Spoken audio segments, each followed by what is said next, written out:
No, we're good.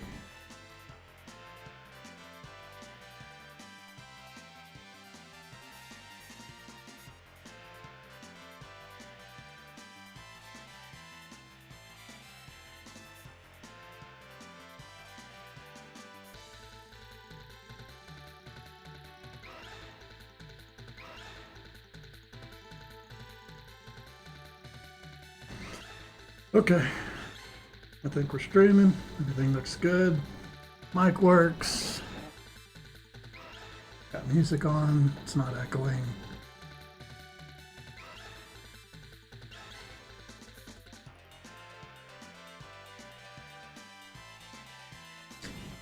All right, so we're gonna do a little stream.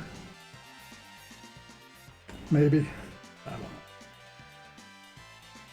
Basically left off right where we were yet last night.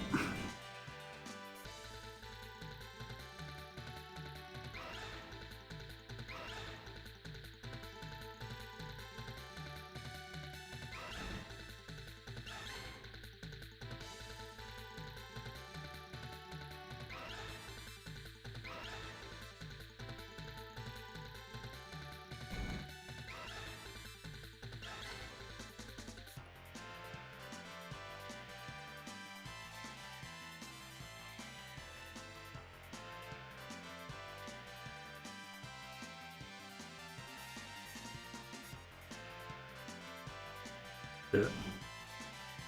I think I've made a mistake, a classic mistake, because it's been so long since I've done one of these. All my line work, some of it stays still, which I really needed to copy over into our main line work. Otherwise, all the lines are going to shift if I try and redraw all over them. We want the ones that change to shift.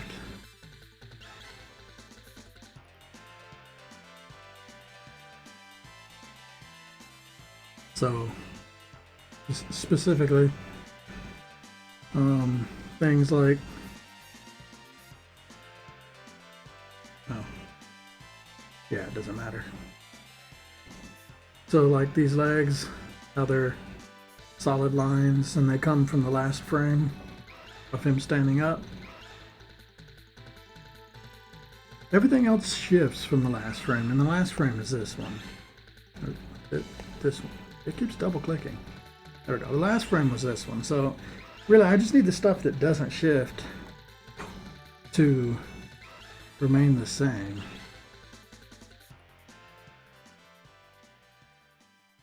Adding a lot of this is adding in stuff to an animation.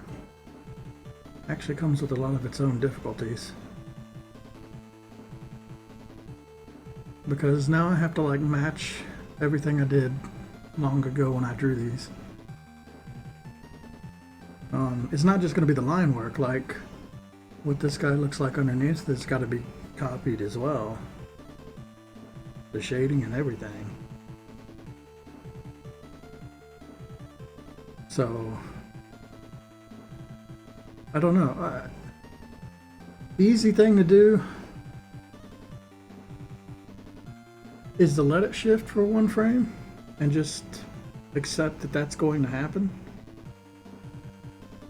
So yeah, it's going to look weird going from the frame that we have on screen, this one, going from that frame into the red frame.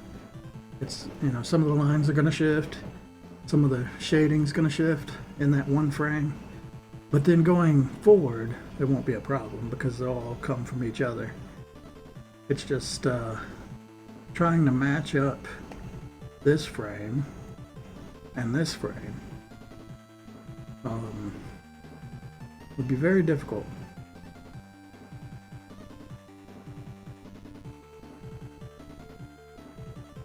I don't even really remember how I was doing this before.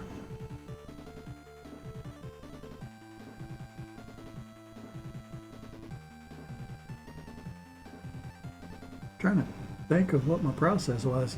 Yeah, that's one of the reasons it'd be nice to have had some of these VODs saved because then I could go back and actually like look at it and remind myself how I was doing it. It's so hard to stay consistent with this stuff.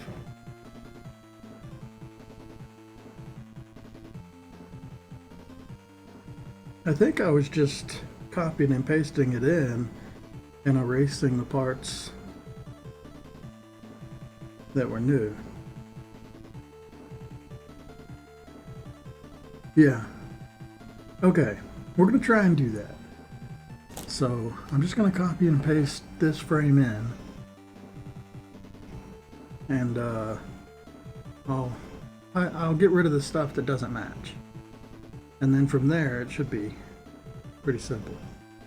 Just to make it match this frame right here more closely. I'll go ahead and do this. Okay, so what I need is to grab this frame, take it out,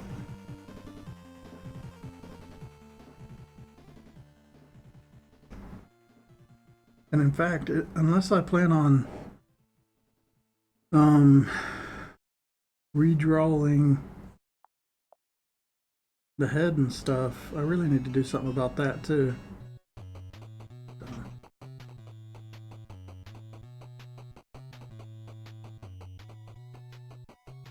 This has to be turned black.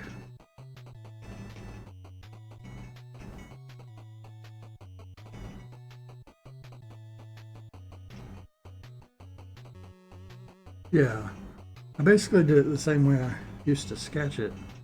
I don't think that was a problem before because I would always do the line work after the sketch. Okay, yeah, I think I'm starting to understand why this is different.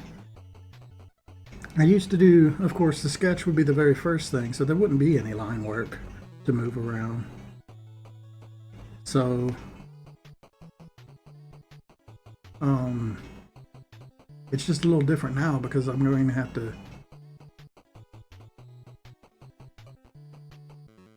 I don't know, I need to think about like what I actually have to redraw and what I don't. The head, I definitely do not want to redraw. So, I should copy it like I've done here, at least where I can. I'll cut the eye out. Starting here. Everything else I should just draw again. I mean, most of it is drawn again. Once you get past like the first 2 or 3 frames, this doesn't really become a problem at all. So, yeah, I'm just gonna cut the head out. I'm gonna cut the parts that don't move. Pretty simple. Okay, so let's do that. And then I can copy the head.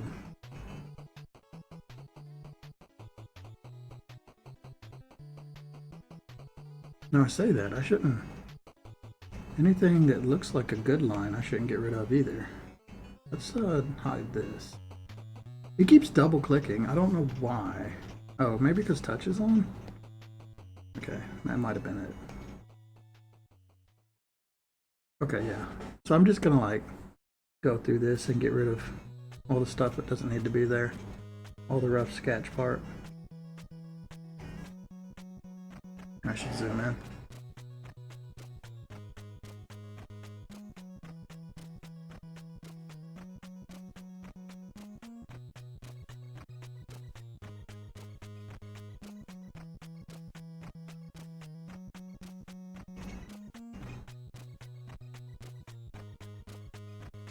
Yeah, unfortunately, all these spots where I kind of like went over it, I had to clean it up now. I'm only gonna do this once though.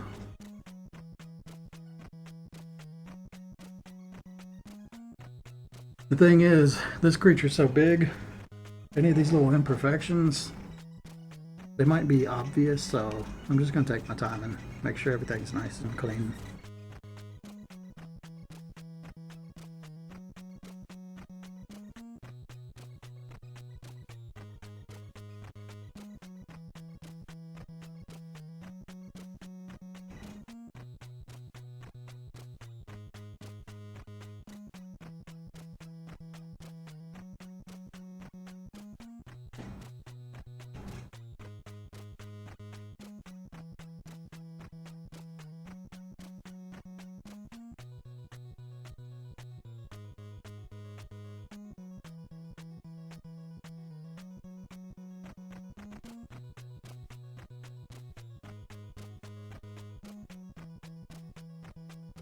I could even make stuff look better than it was before while I'm doing it,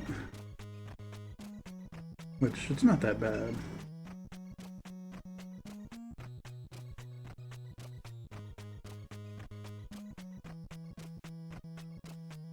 That's really easy to miss like anti-aliasing particles and stuff while doing this if I'm not careful. And that stuff will stand out.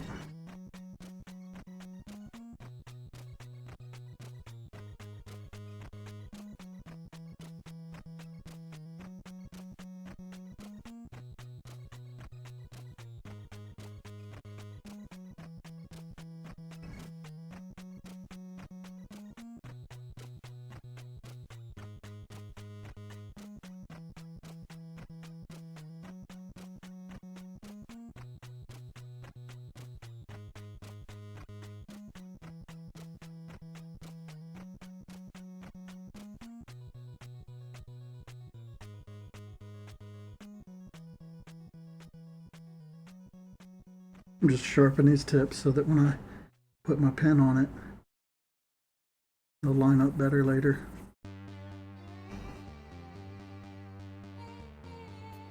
So this isn't something that is usually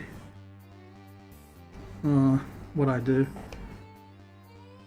It's just something unique to this current situation. These are actually, they've been done with the sketch pencil, so I can get rid of them too. Better to just lasso it. Okay.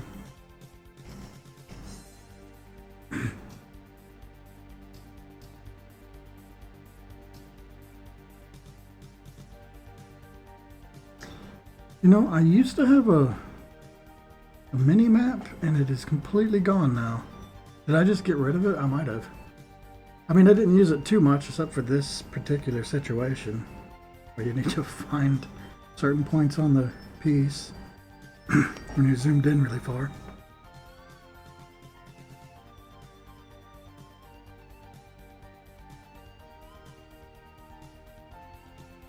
Yeah, I think I got rid of it to make room for a larger layers toolbar.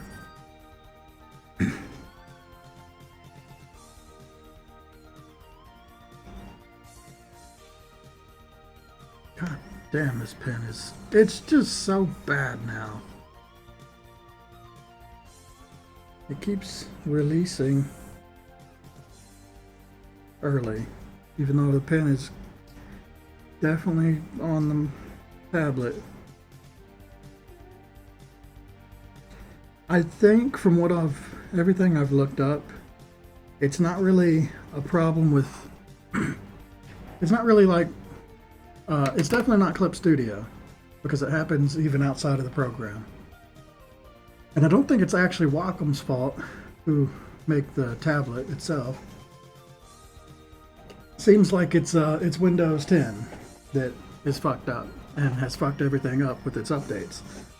So everything that was working, a couple Windows 10 updates have screwed everything up and made it trash, which I completely believe that is the case.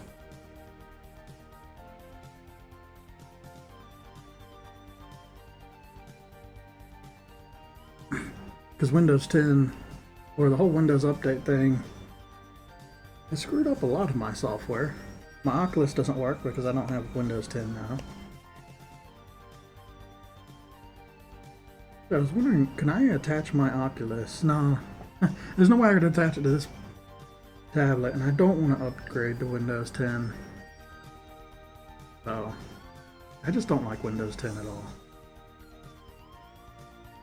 And they have done nothing to make it look better.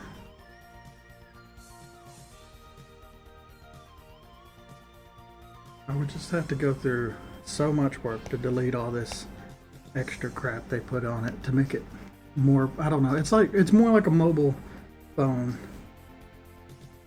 Panel layout stuff, and That's kind of the design they're going for now. I hate panel layout crap. I prefer the old style of computer where it's just all list of files and all the details about it.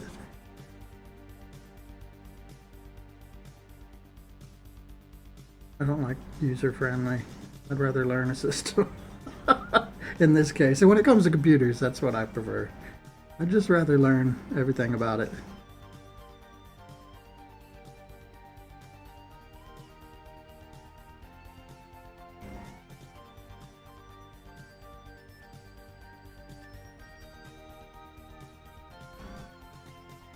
But the worst part is like all the ad stuff that they add to it. I know there's stuff that you can do to stop Microsoft from collecting all your data. And God, they even put like ads in the search bars now. Like if I go to this, Microsoft Edge, try now. I mean, you forced me to download this crap. And if I was to like search for something, yeah, look, Cyber Monday deals, and what is this? This isn't your app store, it's my computer. This drives me crazy.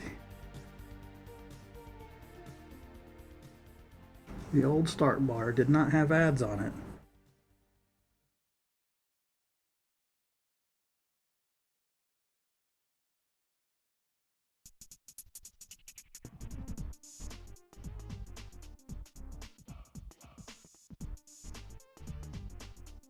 Futurama really hit the nail on the head when they did that one episode where advertising companies just like upload commercials into your dreams or whatever. That's totally the future. If it's possible, that's exactly how far they'll go. Either that's going to happen or someone's finally going to outlaw advertising and put some fucking restrictions on it. I hate advertisements. The second ad block stops working is the moment I stop using YouTube.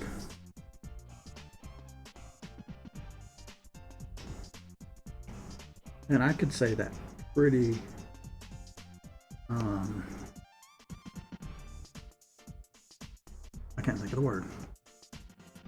Confidently.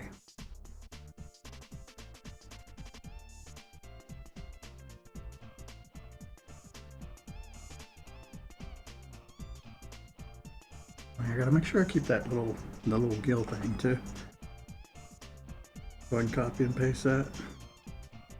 Okay, so all these lines look good. That's why I've kept them. And now I'm gonna copy that into the next one. And then the next one, I'm gonna get rid of the stuff that changed.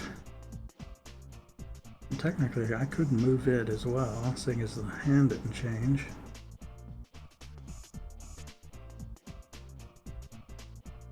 Okay, I'm gonna just move it instead.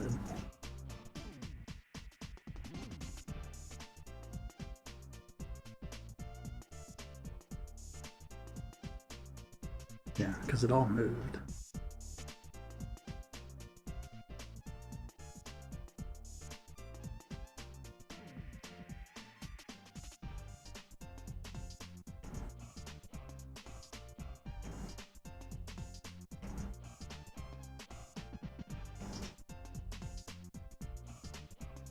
Whoa, turn touch on again.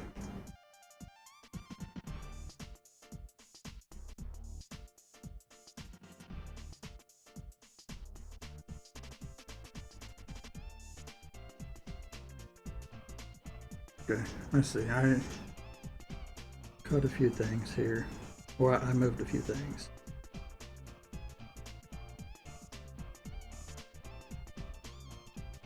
So this is just saving me from having to draw a few lines, and it's just going to keep my picture a little more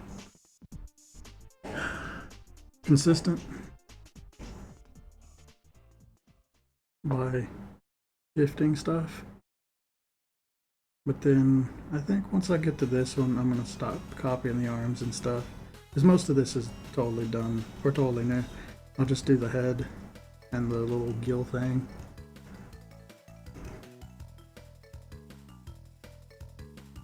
I gave this creature, I mean, they're kind of like gills. I just thought it was a cool idea when I was drawing this, when I was sketching it, that because it's a large animal, it's not like gills, but maybe it has an extra opening to take in air to fill its lungs. I thought that was kind of an interesting idea. I think Avatar did that with some of its monsters. Like they had like openings on their sides to breathe extra air in instead of having to go through the mouth. So it's not really a gill, it's a, you know, I don't know. But you know. It's an extra esophagus. Oh, this is gonna be all jacked up. I gotta like thread this needle here.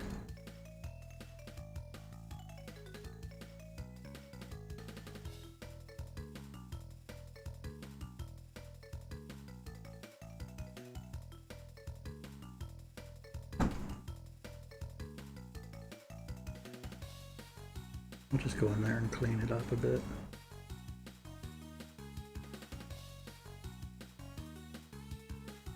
It matches up nicely.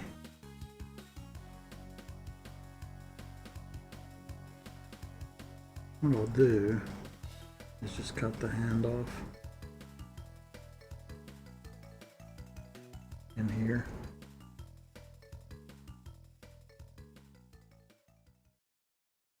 And redraw that wrist.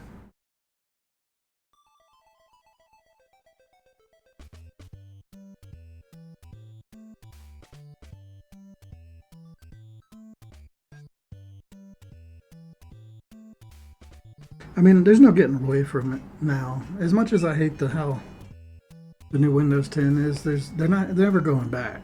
Like people are buying it, people are downloading it, so they're gonna keep trying to sell as much ad space and data as they can. We're never going back from that unless, like I said, there's something legal happens. So if I want my Oculus to work again, I'm gonna have to upgrade. I was thinking I'd just hold on to the next computer, and then I'm gonna swap from Oculus to the Valve, because Oculus sucks, and they require a Facebook account now too, so they can track even more data.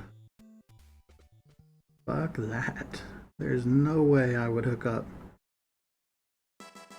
or link Oculus to a Facebook account. So I'm done with that company.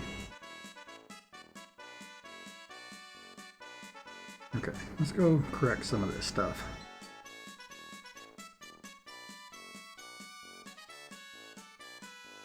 A little closer.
So this kind of thing, what I'm doing right here, this is what I would say was one of the big, I mean, there's a lot of things in animation, but this is one of those big things that I wasn't doing well enough when I was first starting out with animation. Keeping consistent lines, like basically any lines that do not move from the previous frame, they shouldn't be redrawn unless you're going for a style like that. But yeah, it was one of the big things that I had to learn. That and the way I'm doing shading, most animation doesn't do shading with an airbrush. So if you're gonna do that, you also have to make sure you airbrush the parts that don't move first, copy it to the next frame, and then later on do all the stuff that does move. Keep that consistency. Alright, so here I'm just going to delete everything but the head and this.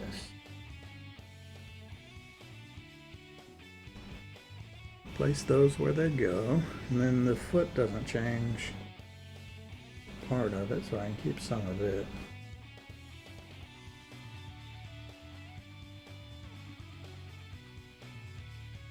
We're going to get rid of the rest of it. Damn it! There we go. I can go back still, even with the selection stuff.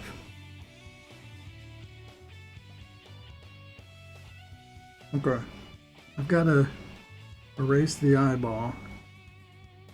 I'm gonna have to draw like an eyeball in 2 frames and copy it.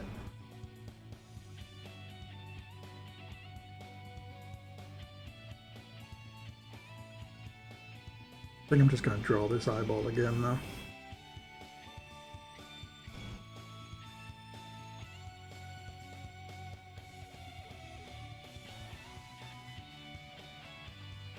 Damn it.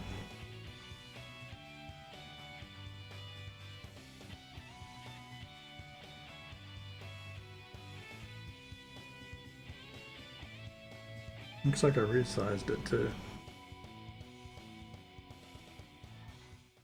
Honestly, maybe I should have just shouldn't have done that. Maybe I should have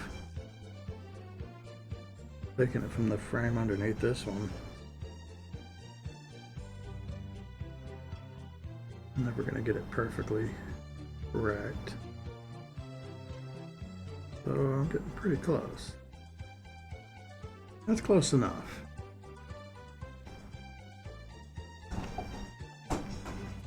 I'll just make the lines match up.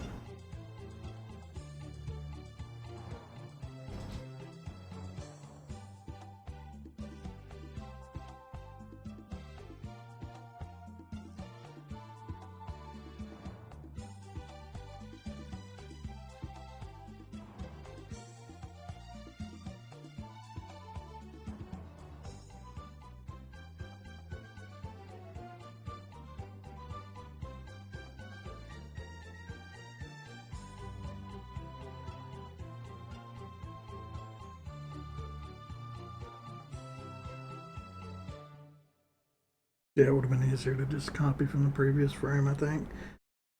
Past this one, it might be the better way to go because the foot changes after this frame.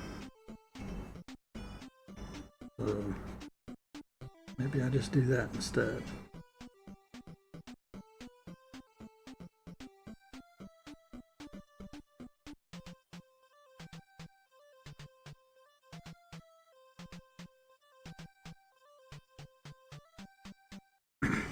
But then it means I have to erase all these lines.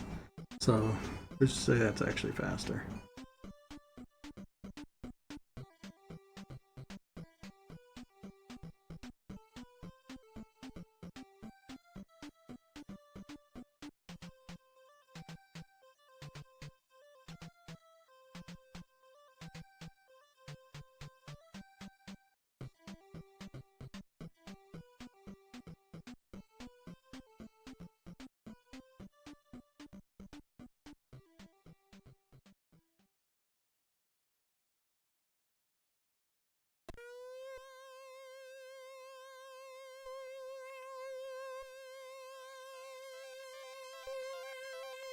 Okay, so everything changes but the head here.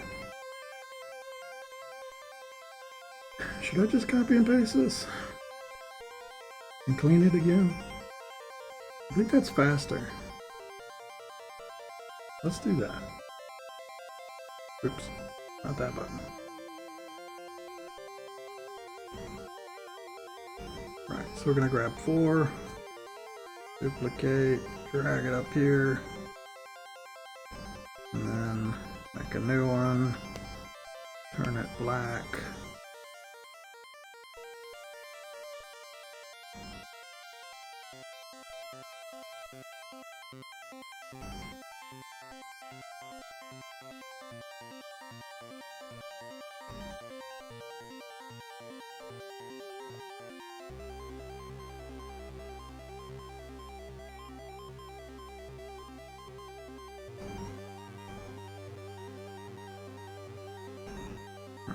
So to easily do this, let's just grab the majority of it.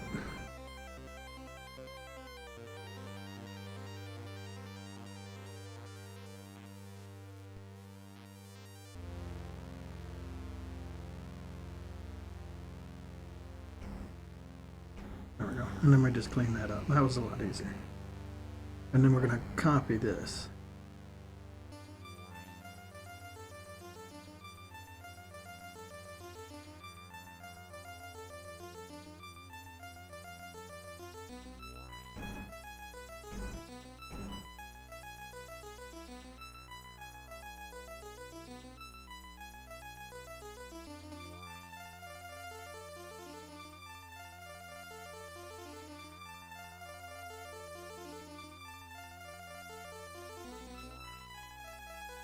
This whole DMCA thing kind of sucks.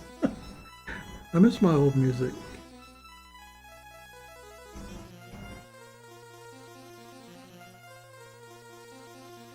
Just having normal songs. But to listen to it, I would have to just like, I'd have to mute the desktop. Which, I don't know, I could do that.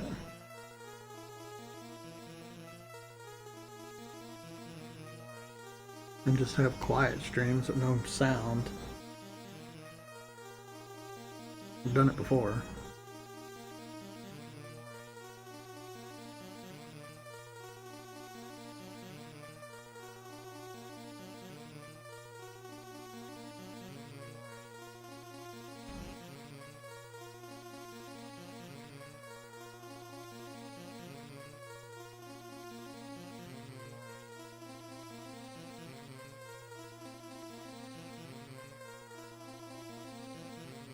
We'll do a couple streams with the retro music. And then maybe I'll do something to where I just, I mean, I can't play YouTube videos anymore if I'm going to upload it to YouTube. So, I guess I'll just have the desktop muted, but you'll let me listen to music or whatever the hell I want. And it'll just be the microphone, which, I don't know. I mean, not a big deal. Anybody who watches these videos,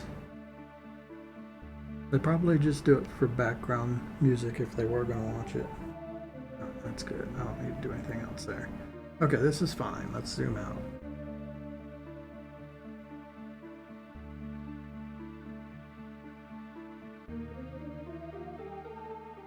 The choice I have now is, do I copy this head and thing and keep moving it, or do I do what I just did over and over again?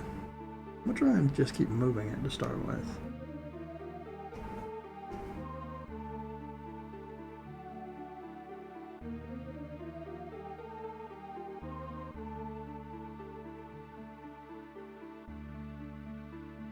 The problem was, is I kept shrinking it too, so it's gonna make it hard to line them up.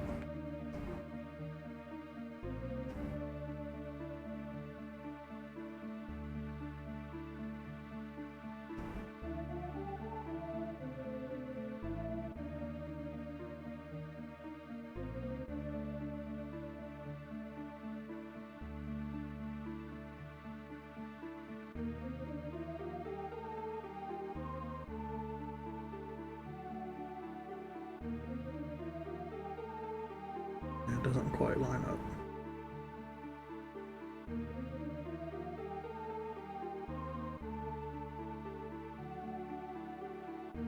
Pretty close. I mean, pretty close is good enough. I'm drawing all the other lines anyway.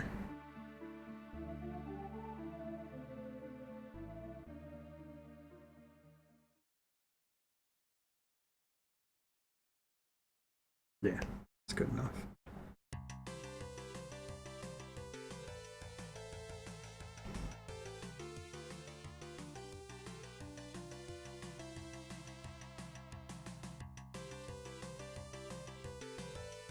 Damn it.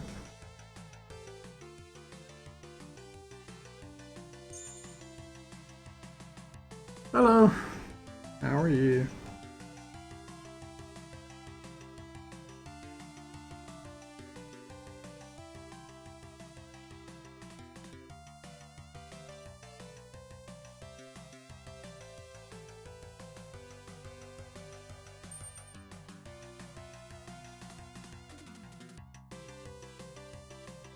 I'm all right.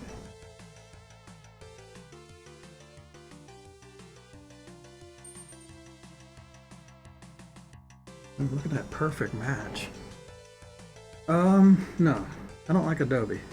I use Clip Studio because it was a one-time payment and now I own it, which I think is a much better model. But I'm not knocking Adobe. I just not a big fan of their business model.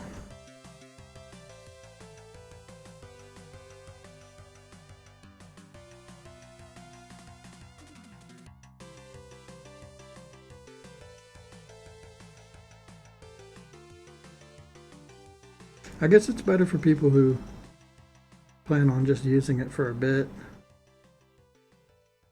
and then moving on. But if you're going to be using it for years like I have, you're going to spend way more money on that subscription.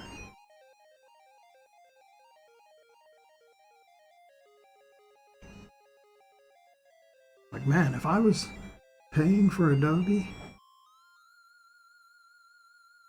I don't remember how much it is. It's like $20 a month, something like that. Is that right?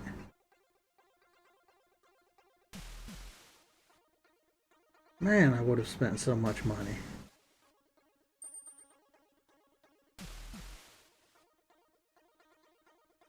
I always wanted to try out After Effects though. I've seen some really cool stuff done with After Effects.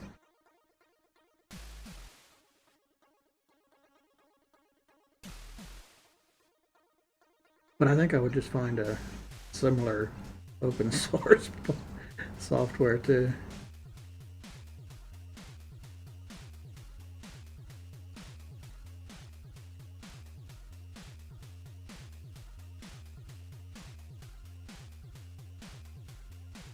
Okay, cool. So all we gotta do is draw the lines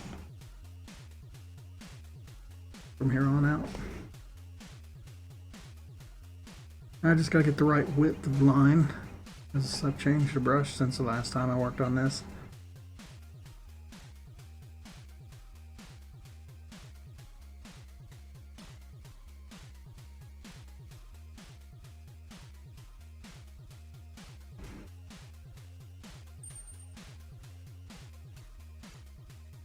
That's what I'm working on right now. This is Gozzard, Metroidvania game. And this is one of the creatures in it. Uh-oh, I'm drawing in red. What's going on? Oh, I'm erasing. Try that again. I don't know if this line is thick enough. Actually, that's pretty close. Too bad the pressure is all messed up now. I think it needs to be a little bigger. Go to 10. Let's adjust this tool a bit. And more of an even curve.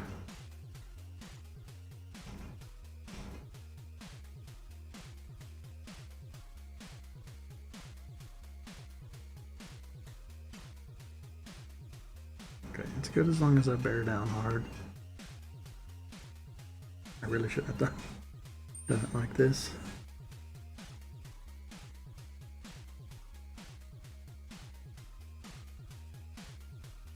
Yeah, well, I'd say we're halfway done. At least, or a little more than halfway. I still have bosses to do. That's the big thing. It's going to take a lot of time. Like this stuff, I say that, I'm going to spend like 3 days working on this one animation for this one creature. So imagine like how much bosses are, how much time they take. Go a little closer.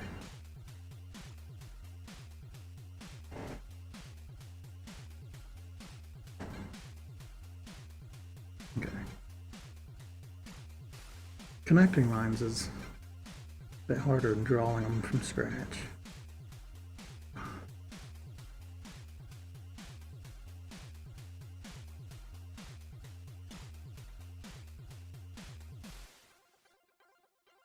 I think the line's a little too thick.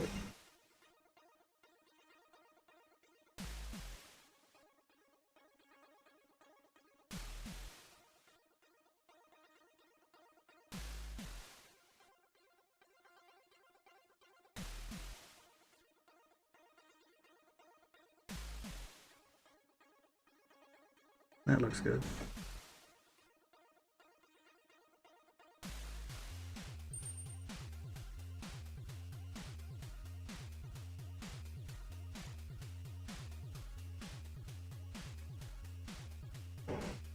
No, later.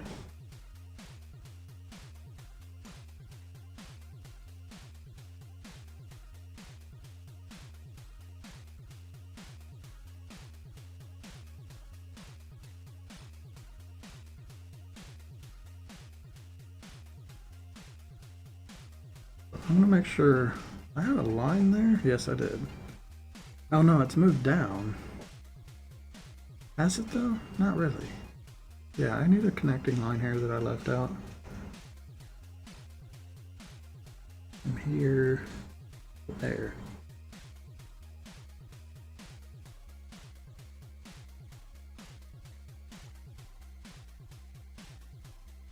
That to be really sharp.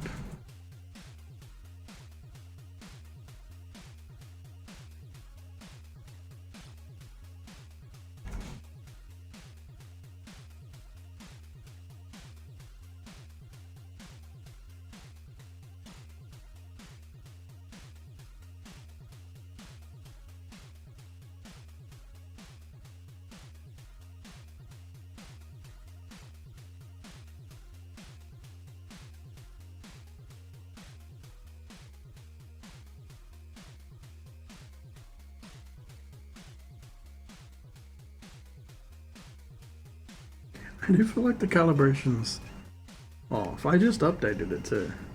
But you won't be able, I can't really explain this, but if I put my pen all the way on the left side of the screen, where the cursor is like 3 millimeters to the left of where my pen is. But on the right side of the screen, it's about, it's just very slightly to the right side of the where I'm pointing. So no matter how I do it, it'll never line up.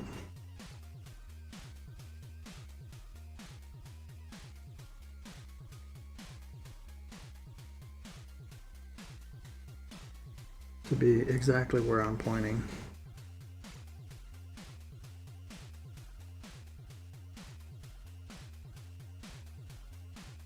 And that was pretty good, but I ran off a bit.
Yeah, I was thinking about drawing some of this off stream, but I figured, seeing as I'm uploading them to YouTube, I should at least do the first one completely recorded, right?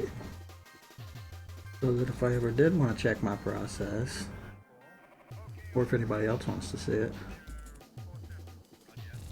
you could at least watch the first one to see it, and I'm not like doing stuff in the background.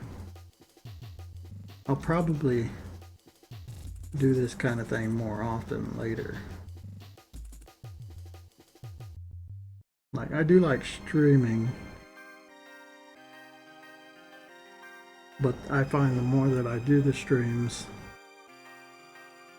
the more I'll want to not do, I don't know. Yeah, the more I want to like watch podcasts and stuff instead, and YouTube videos in the background. I consider doing the streams kind of like another thing that I can do as a background project.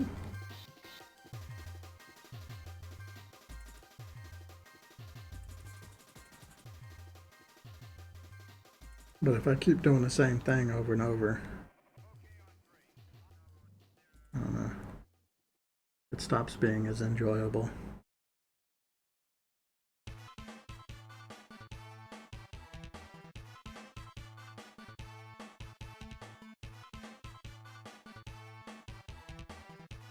But this is like the second or third time I've used the stream as an excuse to start back up after I've had a burnout.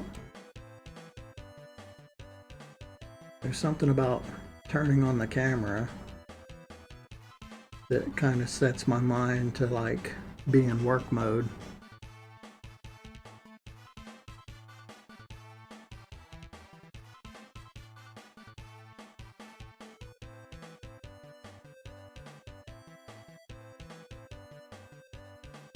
Okay.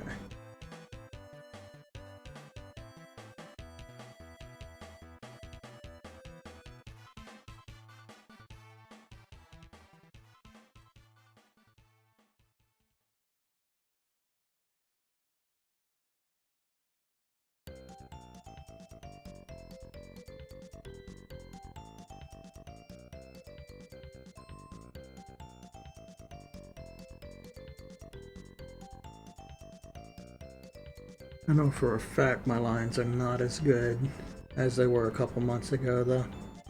When I was doing the NPCs, I got really good at drawing the perfect line on the first try. Like, really good at it. But now I feel like it's definitely not as easy as it was. But that's okay. I've got enough drawings that I'll be back to that level soon enough. And I'm not bad. Like, it's not like I lost everything, because I'm still doing my lines a lot better than I would have been doing like 3 or 4 years ago.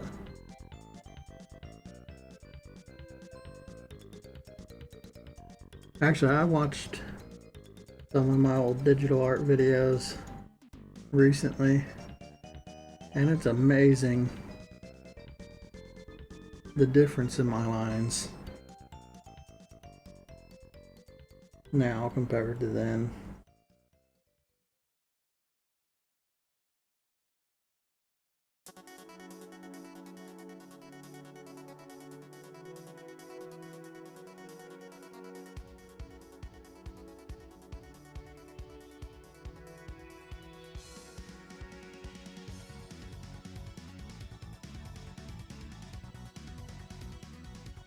But I haven't watched the first video I made. That was the drawing, that first one I did a Coolio wing. My little avatar guy, or what he used to look like. He's gone through a lot of changes. But that video would be the best telling, because that was my first digital art video. And, well, not just digital art videos, the first time using digital art at all.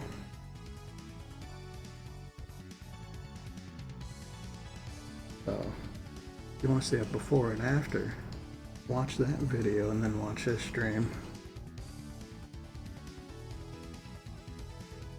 No, don't watch this stream. Watch the stream in a couple weeks when I work out the rust.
I'm definitely getting the hand cramps really early.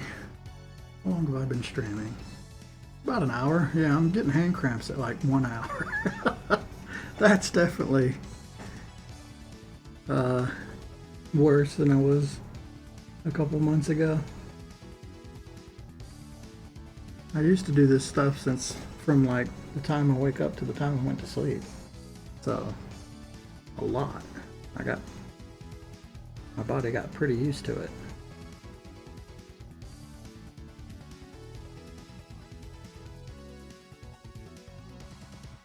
But after doing that one, what I call the bad back baboon, I think that was the last animation we did is projectile.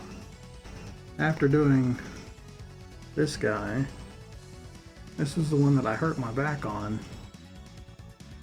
I've done like construction for years, but it was drawing pictures, threw my back out. Go figure. After doing that, I realized that I had to be very careful with how long I spend at a desk. Or I spend drawing. So I will stop here shortly, but I would like to do at least 2 or 3 hours. We'll see.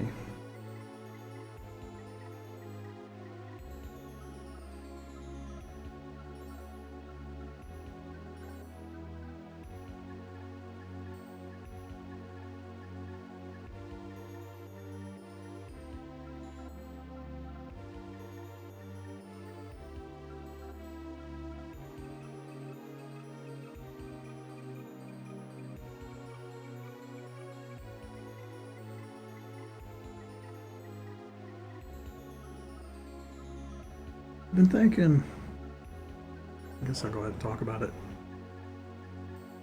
Uploading these streams to YouTube, I mean, it's not that much work. The Twitch export feature works pretty well. Oh, that was kind of shitty. Yeah, it works pretty well. The only thing is there's like a long wait period between when I start uploading it and when it finally finishes processing, and I can edit all the details of the video. And I like everything about these lines except for the end there. Redo that.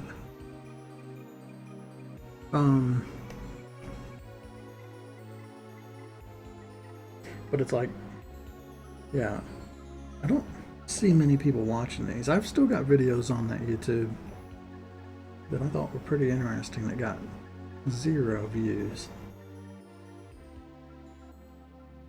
Well, it's not going to stop me from uploading, because I don't just upload to get views. I mean, I kind of did it as a hobby. And you know, what views I get is really cool too. But I was just thinking, like, I hope this game is successful at some point. I wonder if anybody will come back and check out these VODs of me making the game, like, years from now or something. I'll probably look at a couple of them just to remember how I did things. But I mean, when they're like 3-hour videos or whatever, that's a lot. Like, I know not many people's gonna watch that kind of video.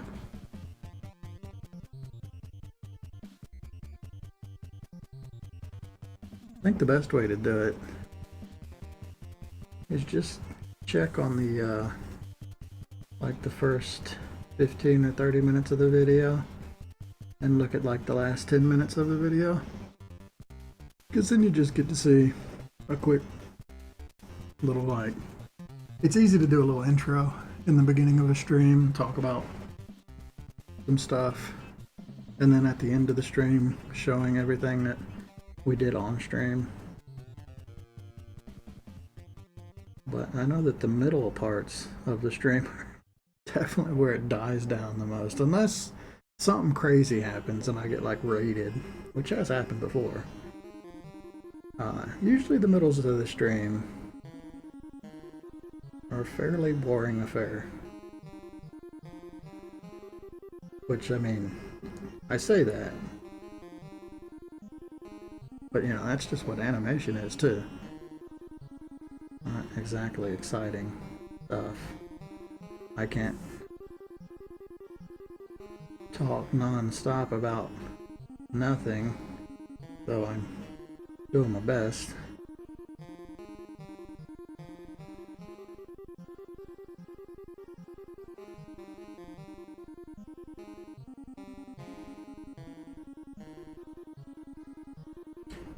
I don't know. There'll probably be VODs that I'll upload to YouTube. I'm planning on doing quite a few of them. At least all of what we have to work on. I'd like to do the bosses as well.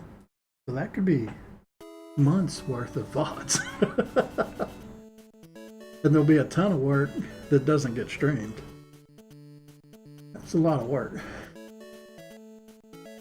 So there'll be a lot of videos. It'll probably chase off everybody that subscribed to me, unless they subscribe for the VODs, because it's a lot of videos.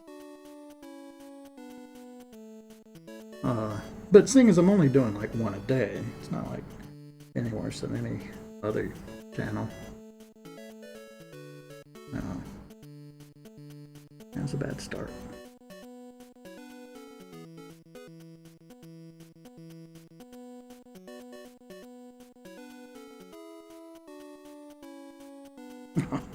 That was pretty good all the way up to the very end.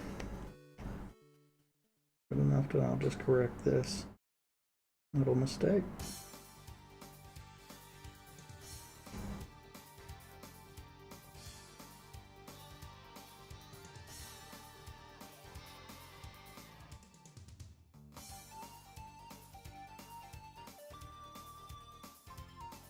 Maybe I'll go through and make my own a new music playlist.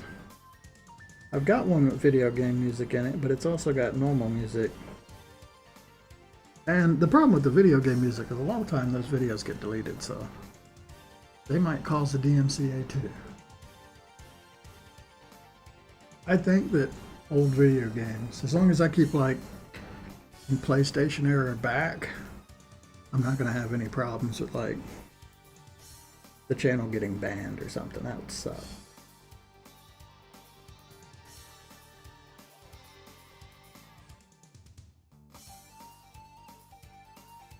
But who knows, maybe after a few months people will go back to streaming whatever the hell they want. Then again, yeah, if I'm putting them on YouTube, I really can't do that, because YouTube, it's already happened once. There's one, I tried to mute the audio from the music while keeping my voice in, but it didn't work. It just muted like 4 minutes of the VOD, which isn't a big deal. But if I kept playing that kind of music, yeah, YouTube's not gonna like that.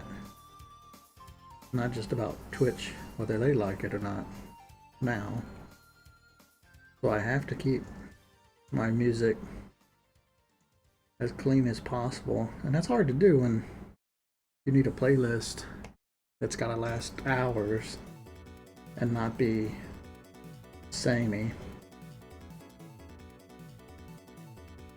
What I've done right now, I've saved them all to my YouTube channel, but I grabbed a bunch of like retro music, retro video game music, and then like NES classics, SNES classics, PlayStation classics music.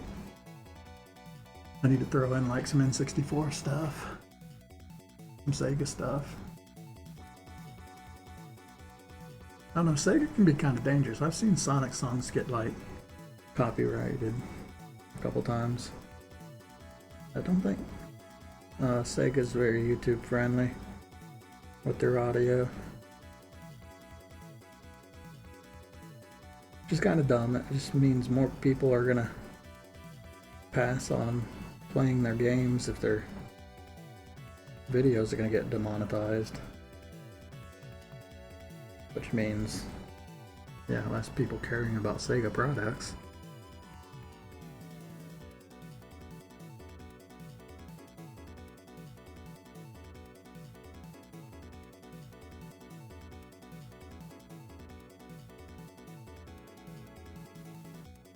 I need to start exercising again. I am at this point the unhealthiest I've been in a really long time. I completely stopped exercising 6 months ago. Basically when I had my burnout, I went through this just horrible depression spike. I'm just now starting to shake it off, and to really shake it off I need to start exercising again. Which is kind of hard because it just got really cold outside. And my favorite way of exercising is riding, bike riding. But I do have this indoor bike riding thing.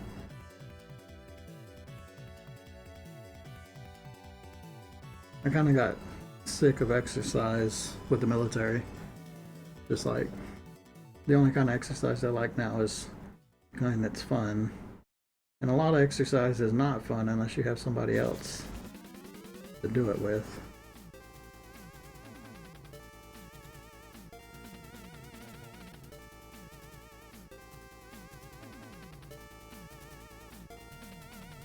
But yeah, I don't know, I'm really unhealthy right now.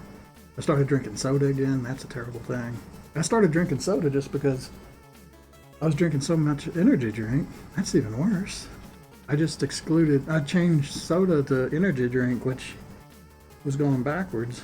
I mean, okay, to be fair, I went water for a long time.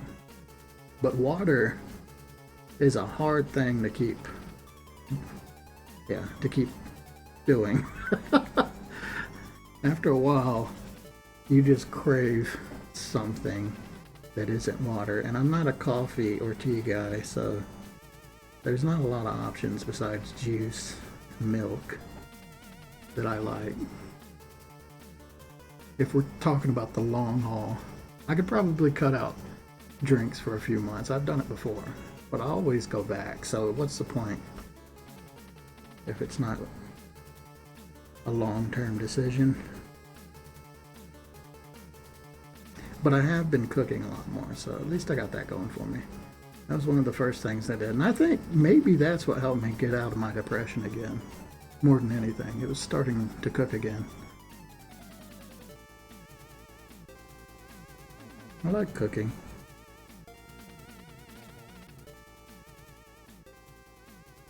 Well, I like it. I don't know. My problem, I say depression, but right now I've noticed it's become like a problem with dreading things.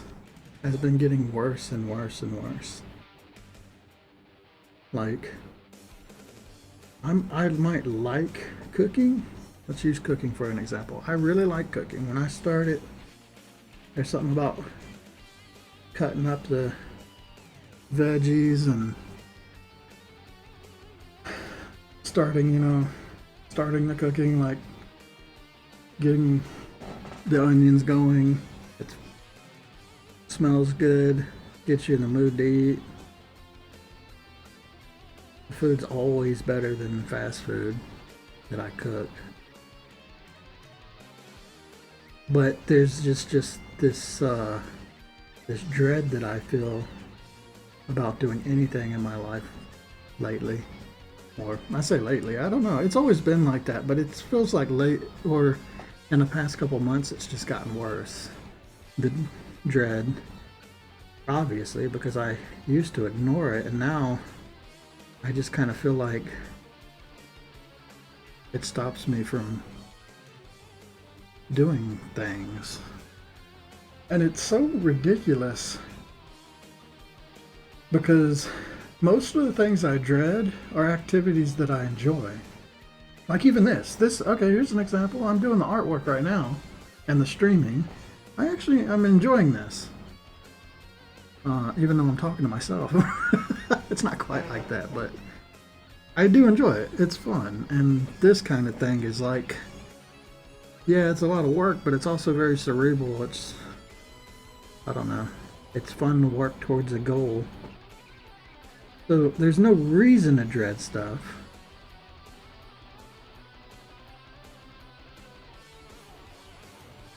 There's no good reason. Most of the stuff that I do dread doing, when I start doing them, they're things that I'm glad I did. It's so unusual.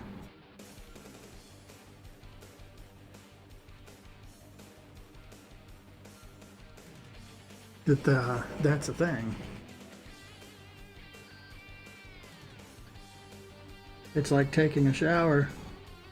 Dread getting in the shower, and the second you're in the shower, you're like, I know a lot of people like they have similar experiences.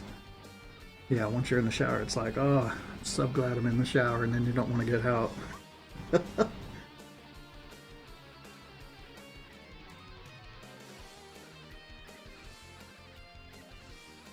But basically what I'm saying is it's just recently it feels like it's been worse, like way worse. That feeling of dread and getting over it. And I read a bit about it that shows like the feeling of dread is something that'll compound.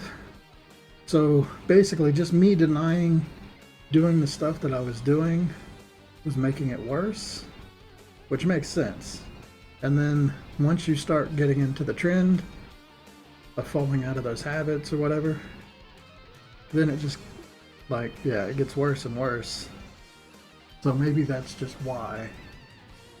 And the only way to get over it is to get over it, which sucks. I'd rather just take drugs. I mean, I don't know. I'm at this point where I'm like, maybe I should look into Prozac or something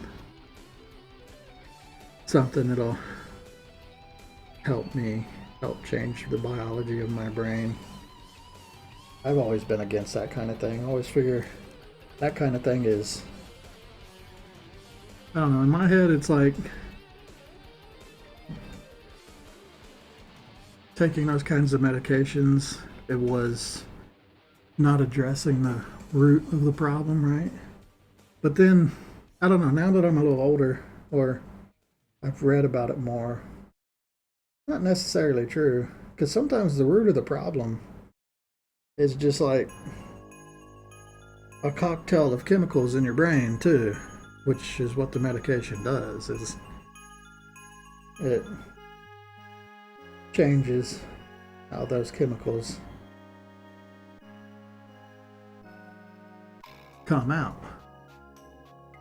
So maybe my aversion isn't quite justified. I still kind of believe that. I think a lot of people take way more medication than they should instead of addressing what's causing their problems. But being a person that just said that, I'm going to be a hypocrite and say, I'd really like something to help me with my problems.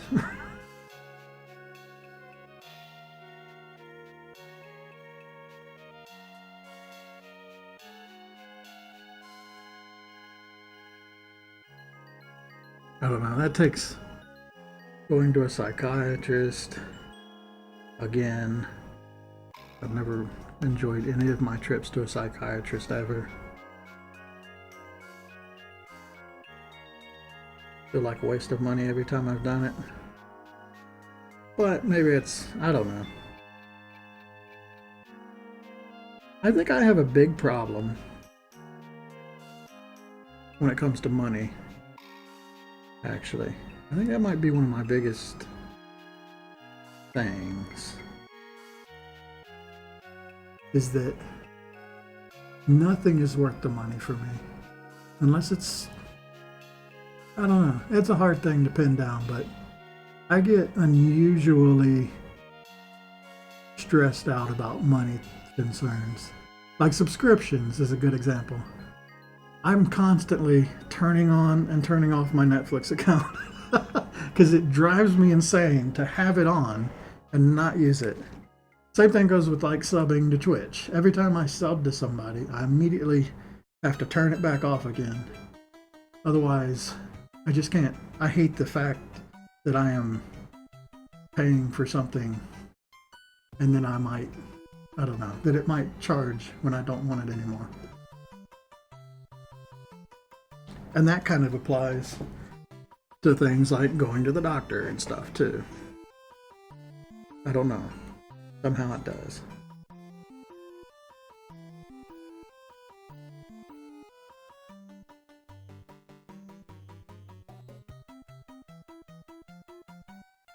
Even though I do have VA, and I could get it for free.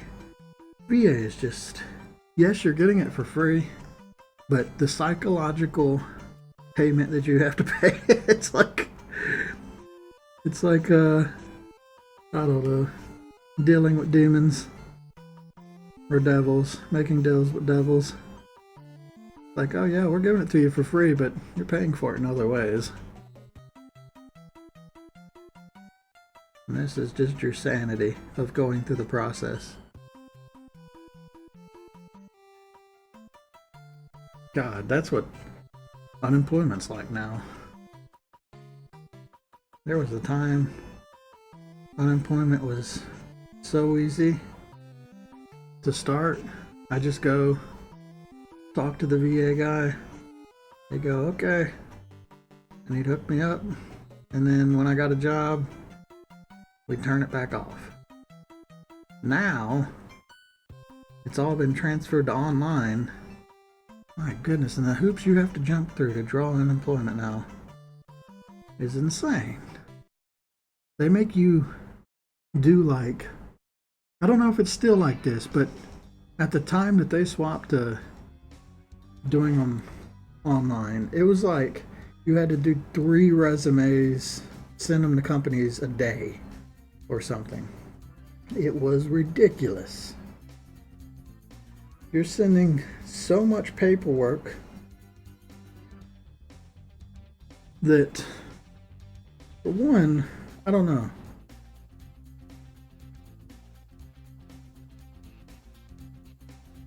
How much money I'm asking for compared to the job that I normally do.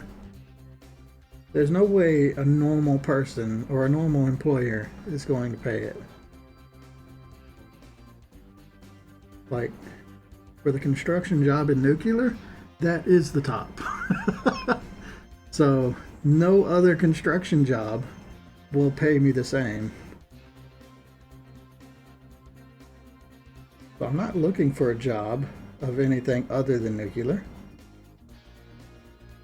I just want to draw the unemployment that I paid, that came out of my paycheck. until I go back to work in nuclear.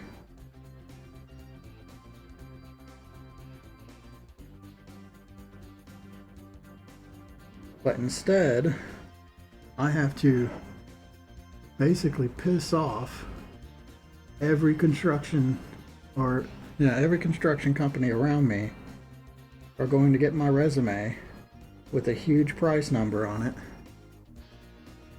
and just throw it away.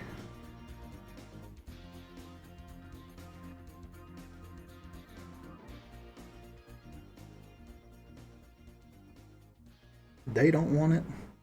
I don't want to do it. I don't know. It's not efficient.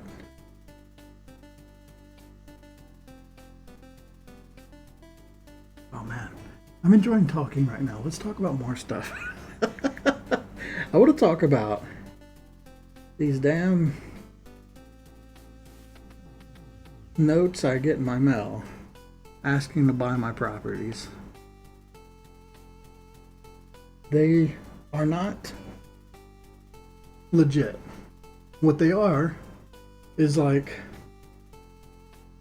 people trying to flip houses and trying to steal money basically from people who are desperate.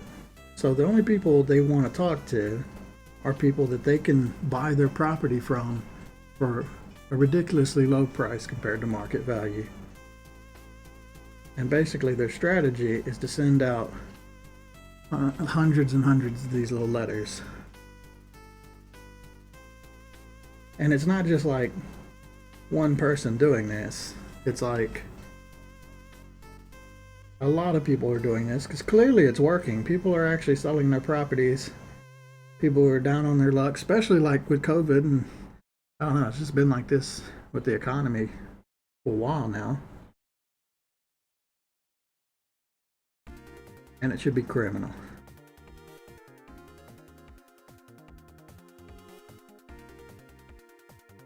But regardless, I don't want to sell my property, and I'm sick of getting all this junk mail, and there's dick shit I could do about it. I'm just going, I mean, you can say all I'm doing is throwing away more junk mail that I've got.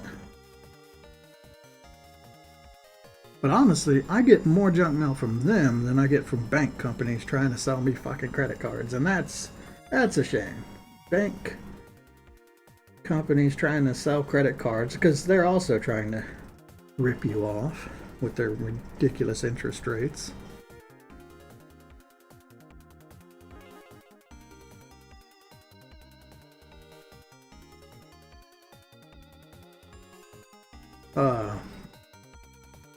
But yeah, they're being the banks are losing, and the scum of society race.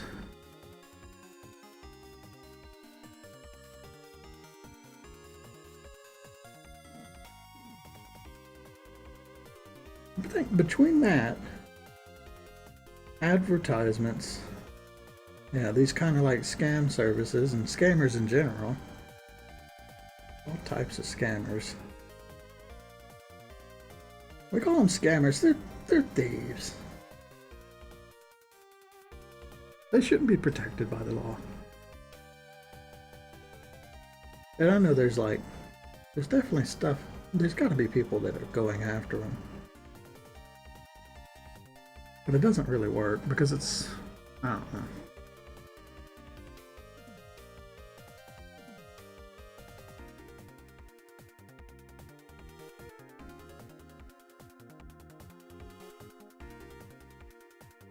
That's the thing about it. You can complain about it like I'm doing all you want.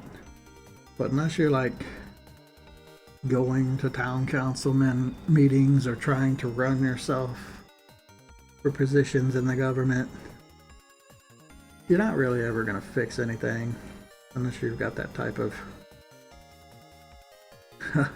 if you're willing to put in that kind of effort to do it. Maybe I should just run for an office. Honestly, there was a time I took a, what do you call it? It's like a those quizzes to place you in a job or whatever.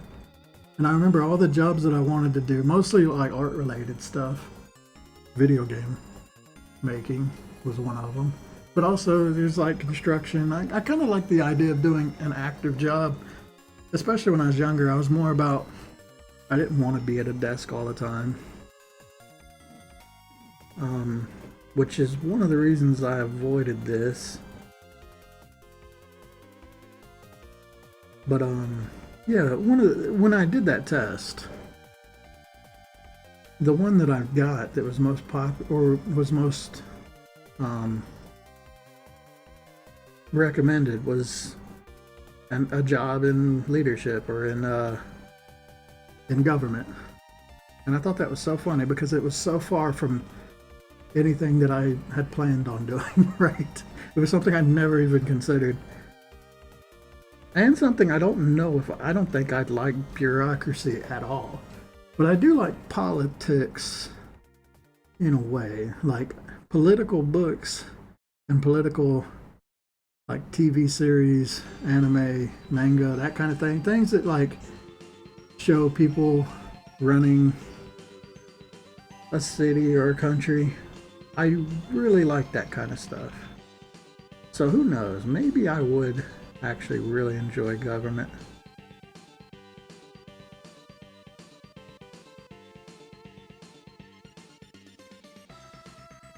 It's just a weird thing to think about. It's funny that I get to, like age 30 and I just suddenly want to change careers to anything else. I mean, I guess that's pretty normal. But I started going and doing art more, and I'm doing the video game development. And I'm like, fuck it, I want to be a mortician. I want to work in government. Even though I have like this stuff, I have very little experience in any of this stuff. I'm just like, the draw to do it is stronger than the draw to keep doing that crappy construction job I was doing.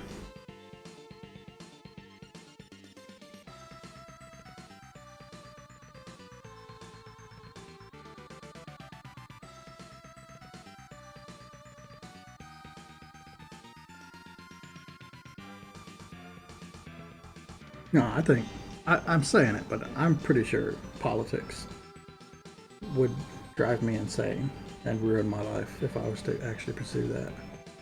I don't think I'm the right type of person.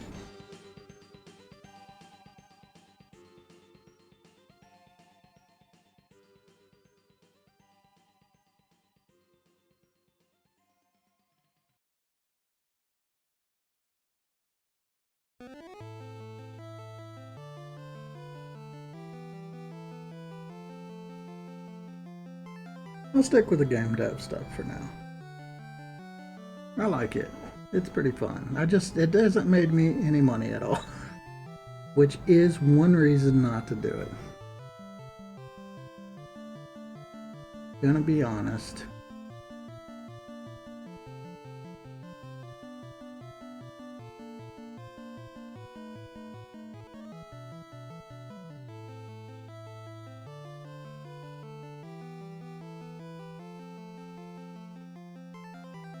But a lot of that's my fault, because I decided to do such a large project. Even though I knew better. But it can also be said that the large project is the reason I've stuck with it this long too. If I'd have done something small, I don't think I would have learned as many skills as I have trying to do this. This one has forced me to really expand my skill list to do all the things that I wanted to do.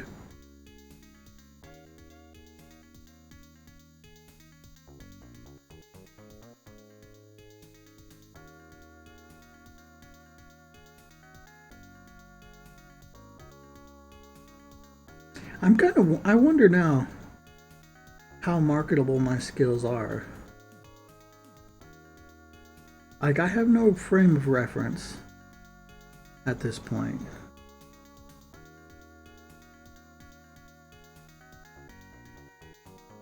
I basically have self-taught myself a lot of skills that a lot of people don't bother with. And I bet there's some companies out there that would really like that.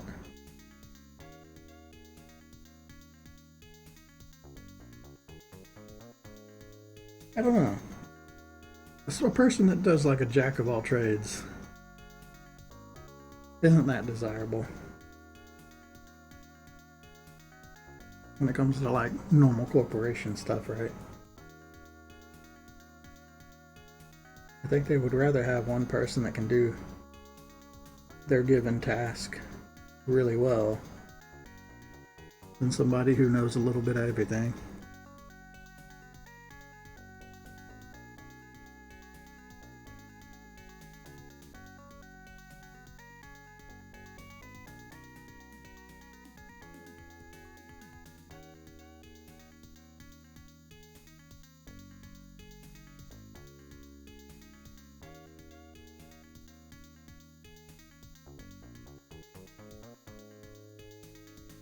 It's one of the reasons I like streaming, because that gives me a chance to just ramble about stuff like this.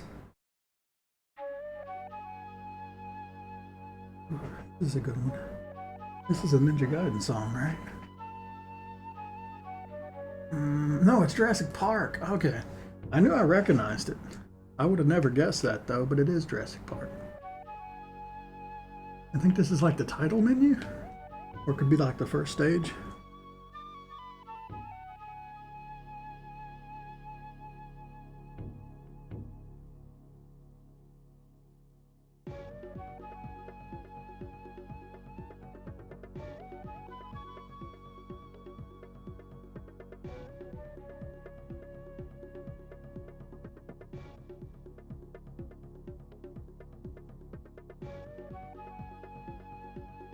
I've been feeling lately like playing more retro games.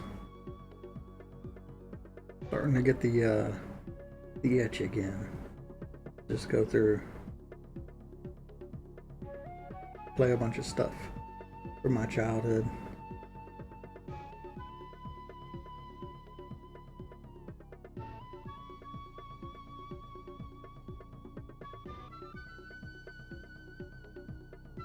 I just recently downloaded a bunch of them from my NES days. A lot of stuff that I completely forgot about until I just started looking things up. There's a couple of them. There's one called Milan's Secret Castle, the NES game. And I can't tell you much about it because it has been a long time. I was probably like, I don't know, 4 or 5 or 6, somewhere around that area when I was playing these games. But yeah, Milan's Secret Castle. I remember it was a game I never beat because it was very like complicated or confusing. I bet if I played it now, I don't know. I mean, I could definitely beat it. It's just, could I figure it out, right? Because a lot of those games, without having somebody tell you how they work, they weren't very good at explaining what you're supposed to do in them.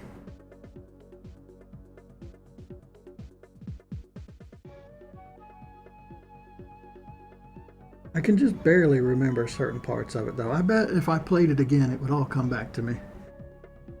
I remember certain rooms, running through them. I can't remember for the life of me like what the main character looked like though, or what you do. I just remember the feeling of the game more than anything. I'm gonna play that on stream, I think, here in the future. So there's that one. There's another one called, I think it's like Sector Z or Section Z, one of those two. And it was like an old one. You play like a little guy in a Gundam suit or whatever. It might have been my first shoot 'em up, which I thought would be like Galaga or something, but I remember this game way older than anything else. So it might have been my first one.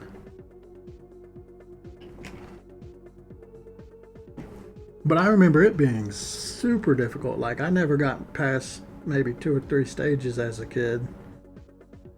So I bet, I don't know if I could beat it or not. A lot of them shoot 'em ups, they can be pretty difficult, or the old ones, the retro ones. They take a lot of practice and a lot of time to actually beat them. Just because they were kind of like made for arcades, where you could constantly continue as long as you feed it money. But when they transferred it, or they transferred that game design philosophy to the NES, yeah, it doesn't quite work out. You just end up getting the game over and never beating it. It's hard to say. There was some stuff I played as a kid that I revisited as an adult and just realized how fucking stupid I was. I remember there's this Roadrunner game. I think it's on the SNES. I would love to play it again. But there was like, I could get all the way up to this point. You play the Roadrunner, it's kind of like a platformer, side-scrolling platformer. You get up to this point where the coyote he's got like a catapult and he's launching boulders at you or whatever.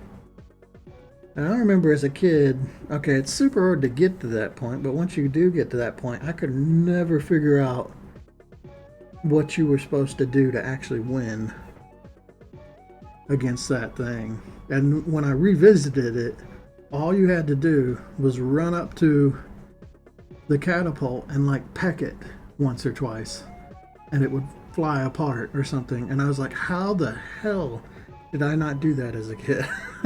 It's literally like only 2 things you could have done. What was wrong with me?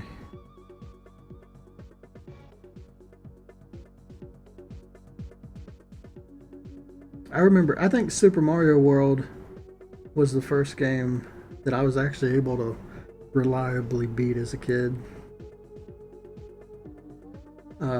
That's one of the reasons that I liked it so much. Because I think it was up to about Super Mario World when I actually got good enough to start beating games instead of just playing the first couple levels.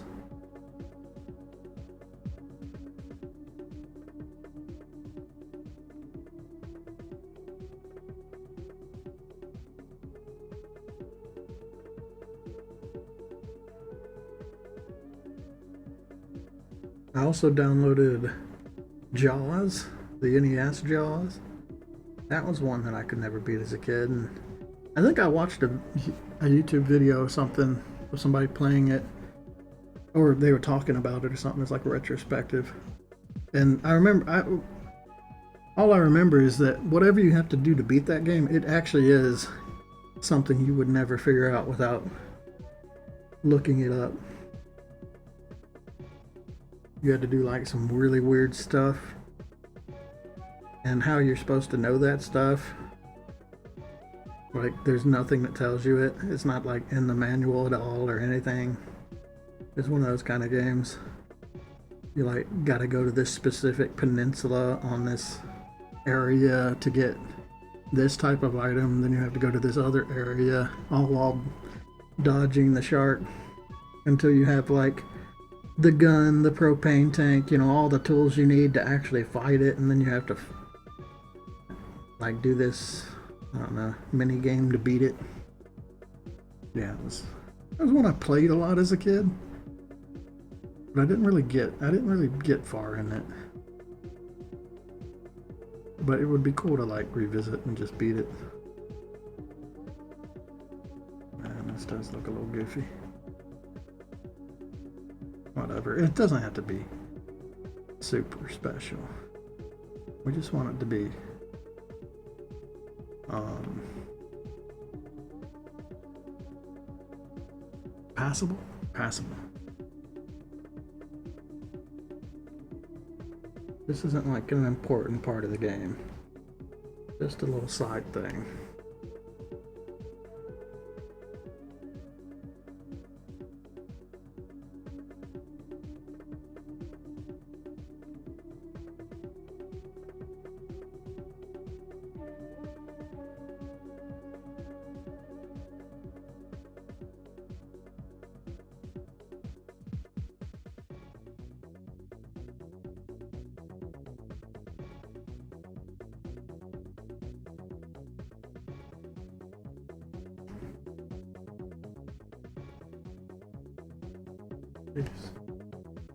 You know what, just leave it. What else can I complain about that's been bothering me lately? I think it was...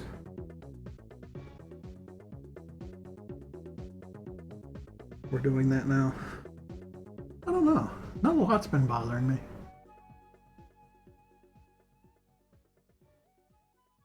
I think I'm doing pretty good. Outside of those problems, I don't have a lot to complain about, actually.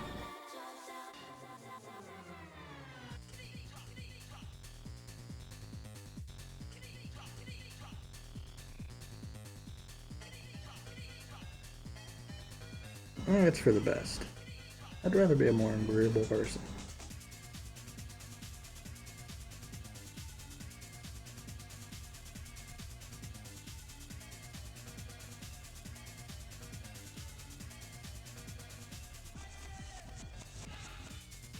The problem is that leaves me less to talk about.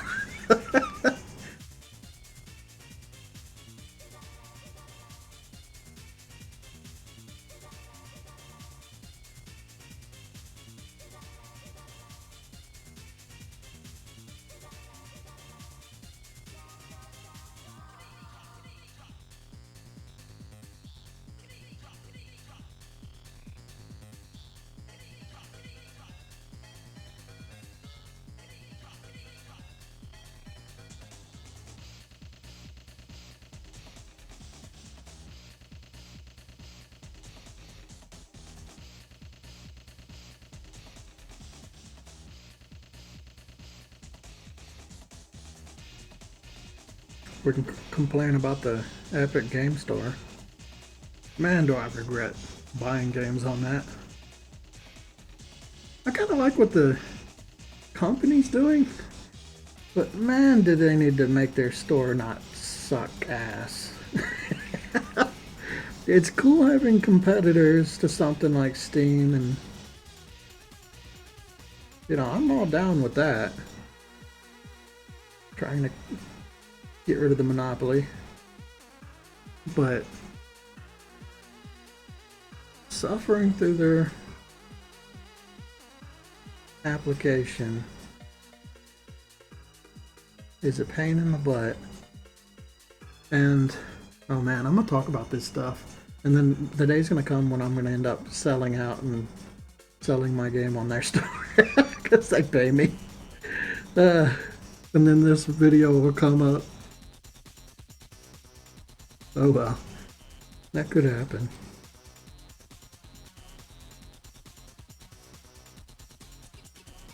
But I regret buying MechWarrior on that. I don't remember, but I think they did say something about like if you bought it on Epic that you would be able to get it on Steam as well. I don't know if that's true or if that was even this game. Could be another game.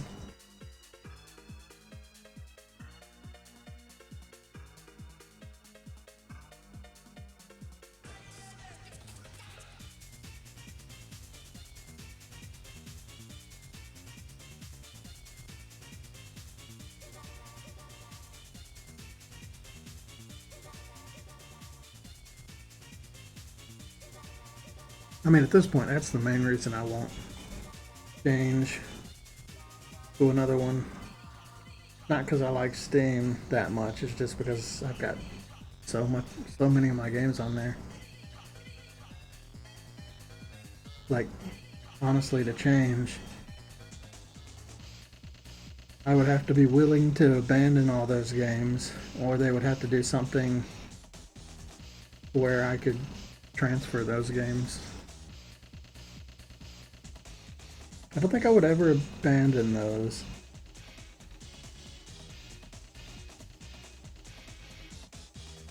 The same thing goes for like iTunes. I used iTunes to buy movies, and at this point I got such a good collection of movies on iTunes. I hate iTunes. iTunes sucks. It does not work for my computer at all. Janky as hell. Heck, I can't even get videos to play on iTunes through the stream, so I have to like download them to watch them.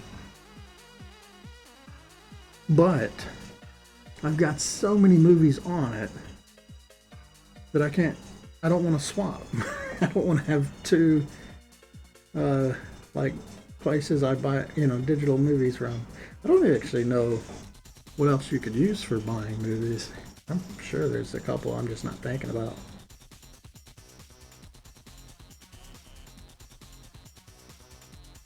I think a lot of people don't buy it anymore. They just wait for it to hit a streaming platform.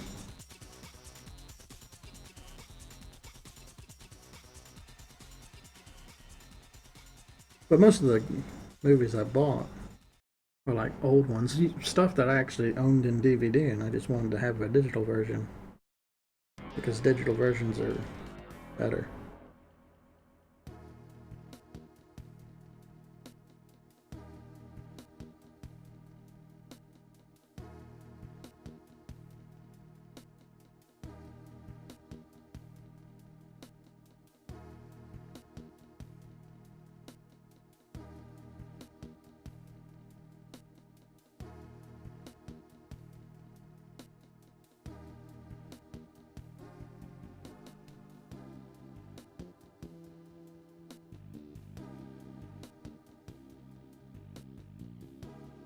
Man, there's a long period there where iTunes, I would open the app and all of the movies, the picture that they show for the cover of them, they were all just blank. It finally fixed after, it was like that for like 2 years. And I've tried like reinstalling it and all the stuff that you would normally think might be the problem. It was just something wrong with it and Windows 7 or something, I don't know. There was something weird. But to buy movies, I would have to actually read the descriptions of them.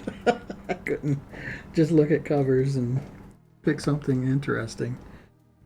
I'd have to like actually click on the movie and read about it or find information on it somewhere else to see if I wanted to buy it, which really just led to me buying a lot less movies while it wasn't working. So I guess it's good that they finally got it fixed. I mean, clearly it was a problem that was more than just on my end, because it was able to fix without me doing anything.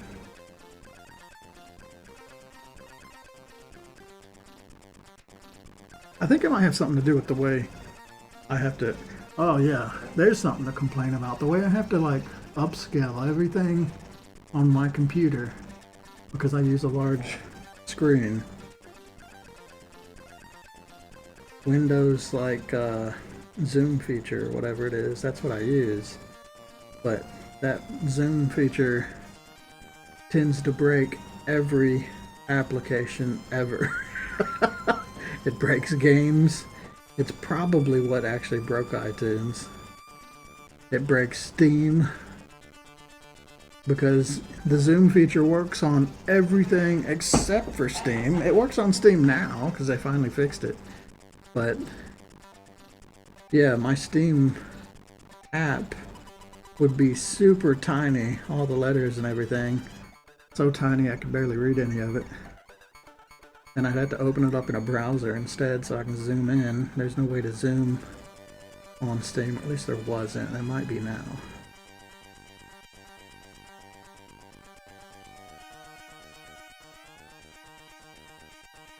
But even to this day, every time I open an application, like a game, I have to open the properties and select like disable DPI scaling or something like that. Otherwise, it won't actually open in full screen correctly. It'll open in full screen, but all the taskbar and everything will still be there. So I have to manually change the properties of all of the applications I own that I want a full screen. Basically all the games.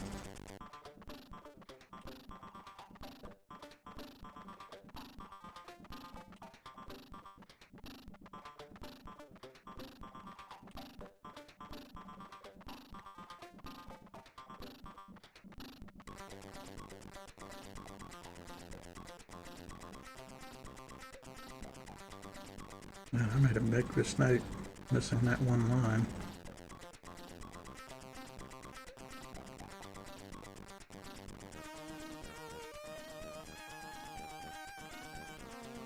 Just go ahead and draw it now on all these frames.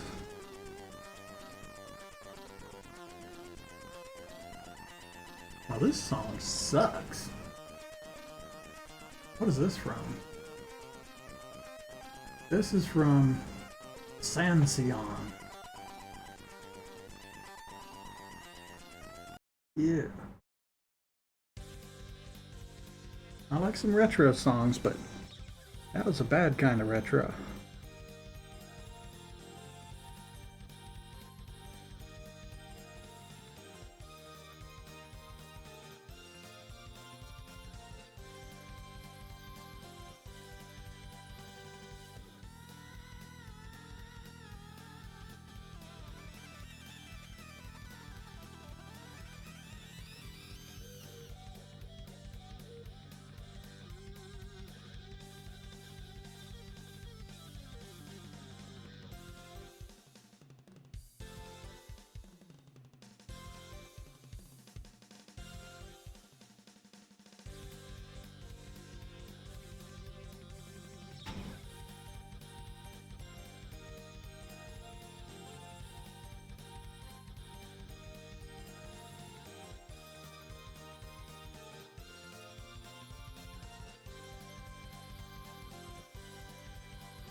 I've been wanting to do fan art again.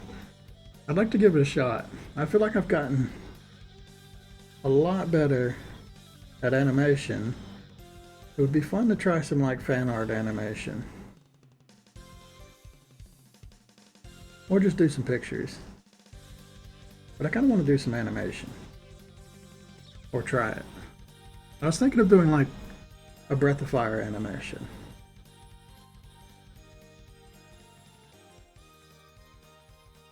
I want to draw some dragons fighting. I mean, that's really the reason it's got to be Breath of Fire.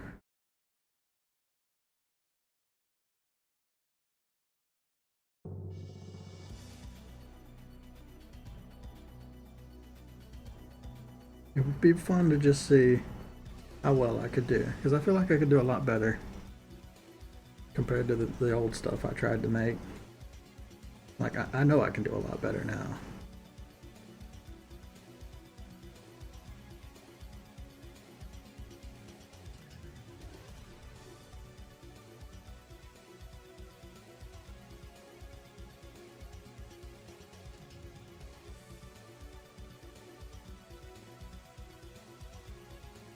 I haven't done anything fan art related in like a long time. I think, what was the last one I did? The last one was like a Suikoden 2 thing. A long time ago.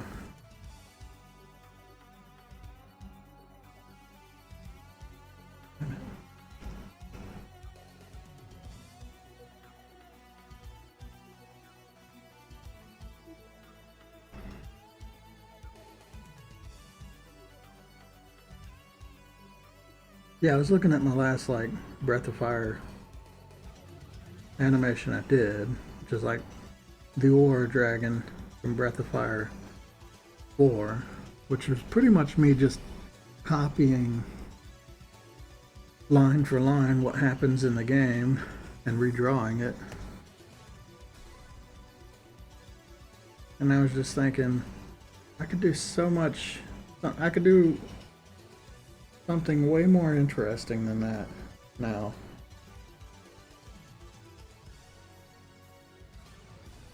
I could actually do something original while still being fan art. Like my own take on how a fight would have went.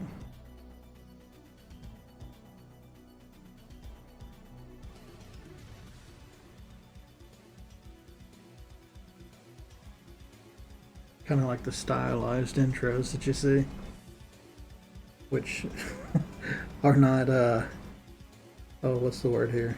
They're not indicative of the gameplay experience, but they look cool. That's what all those old JRPG intros were like.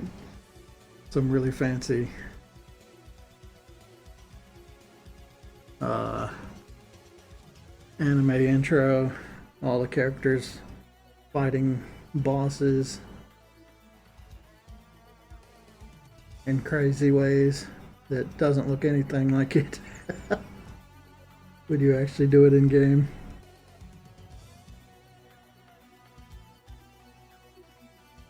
Because yeah, that was outsourced to some other company or something to do the animation.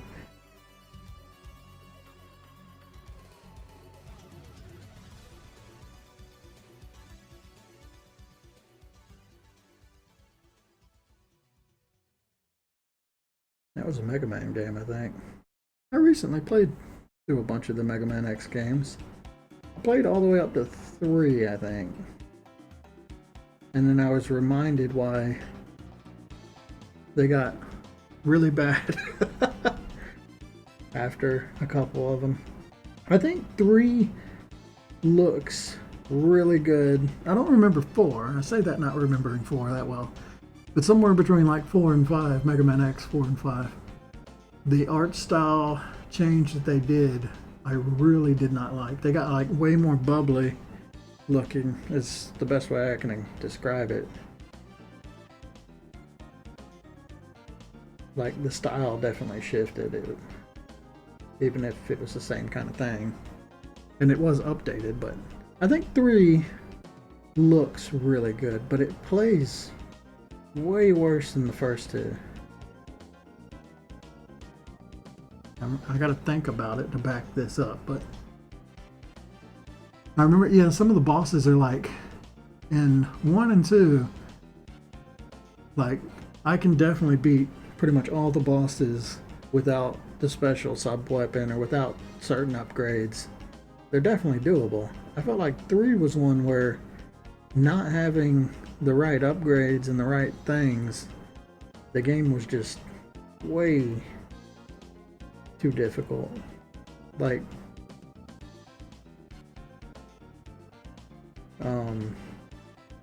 I just know the couple bosses that I did, the reason I think it was, maybe it just stood out to me more too, because I didn't remember the correct order for 3.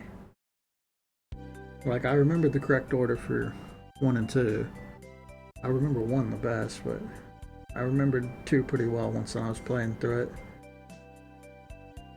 But yeah, doing 3, all the ones I was doing, it was like, oh my god, they've got attacks that you just cannot avoid unless you have the air dash or something. So now I have to go look up where the fuck I can find the air dash just so I can play a stage. At least that's what it was like for, I don't know, 3 or 4, enough bosses for me to get annoyed by it. So maybe it is just like, I don't know. Actually, too, I played a couple of the bosses without getting the air dash, I remember.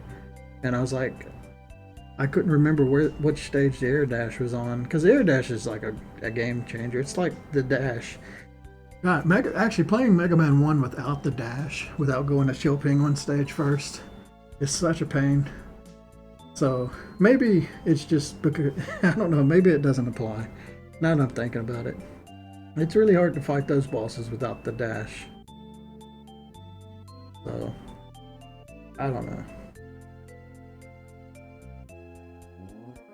But yeah, even like, yeah, in the second one, I could still beat the bosses if I didn't have that. It was just a lot harder, but it's still doable. I feel like in 3, there's a lot of bosses where you just cannot avoid the attack without it. That's kind of, I think that point still stands.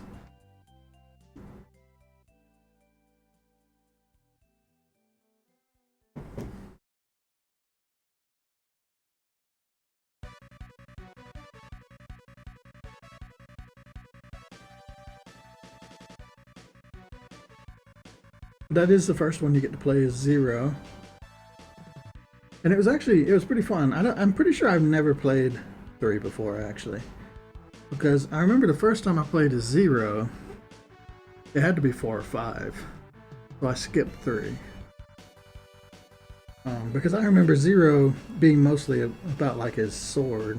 But in 3, he's got like an actual combo of like shoot, shoot, sword slash.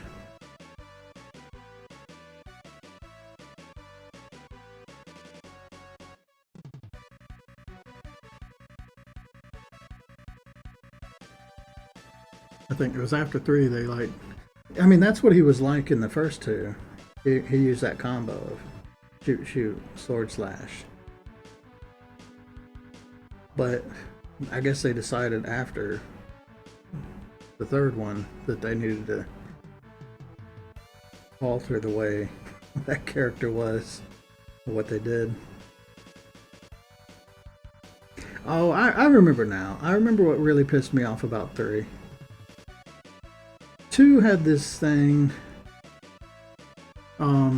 where you have to defeat like these optional bosses to get the true ending. Yeah, that's right.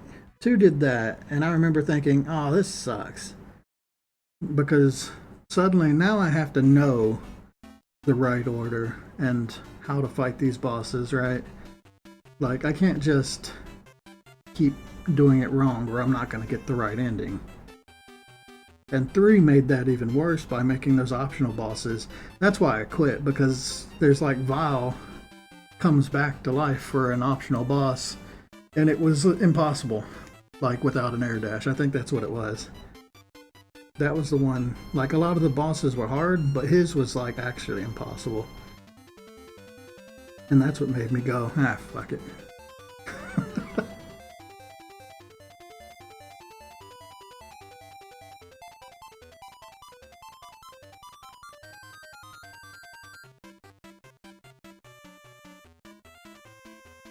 So it looks a little weird. The idea is it's not just falling down straight, it's also kind of falling backwards, which is hard to draw, but it basically, everything's got to shrink a bit, and a lot of it's just done in the shading and the coloring to make it get darker, like it's falling into the background. But it looks weird like this. I don't think I could get it looking super good. But I can get it close enough to where it's functional. But I don't like how some of the body like squishes and shrinks. It definitely isn't super amazing or super pretty. But I think it's functional, and that's good enough. Alright, this last one. What are we at? We're at 2 hours, so I think we'll give it another hour.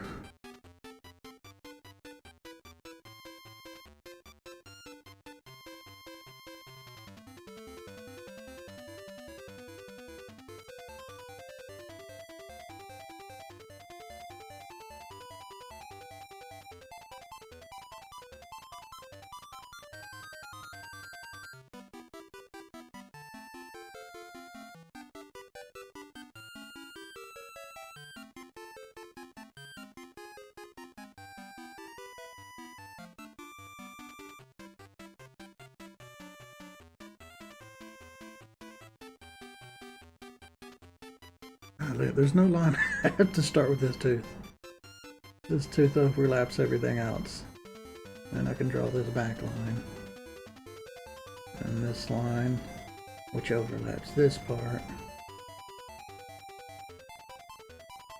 think I got a little wide there.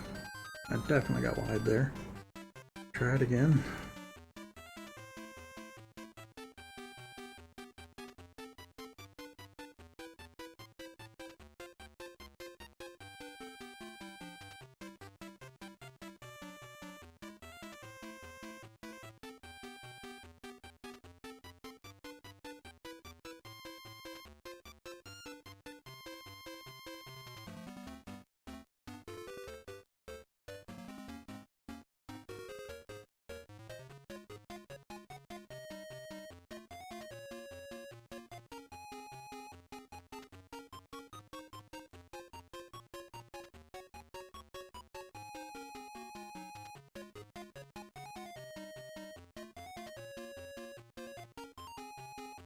Okay, I got a little offline, but I don't think it matters.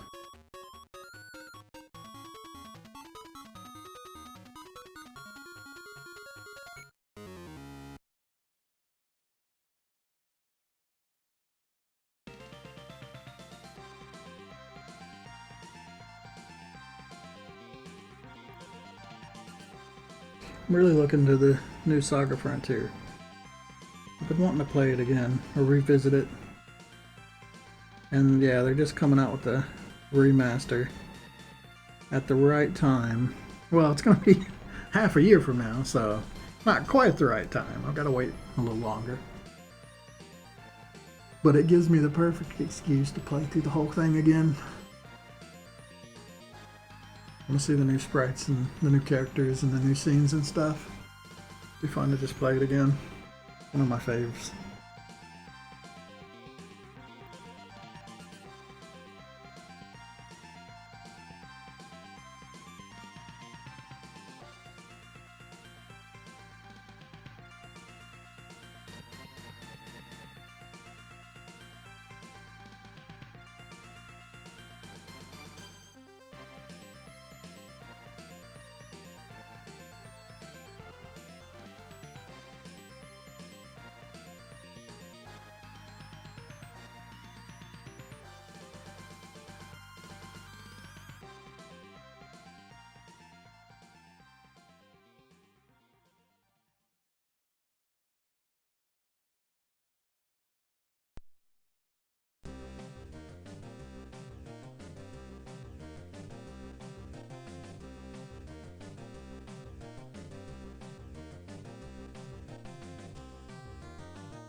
Let's just do that. We'll make it simple.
I don't know if I should be sketching out the other drawings that I'm going to do here or not. I don't think so. I'm not totally sure, but I think... I mean, I don't have to think about this, but I want to.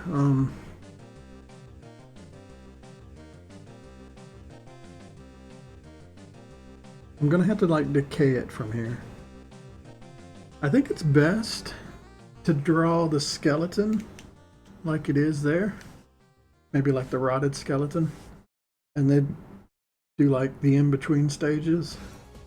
So basically I'm just adding skin back to the skeleton.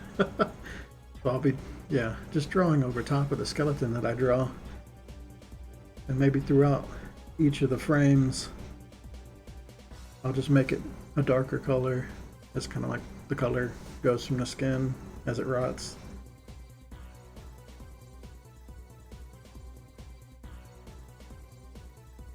I'll have to do some weird stuff though, like I gotta make the tongue fall out or disappear or get eaten out. The tongue's one of the first things that'll get eaten.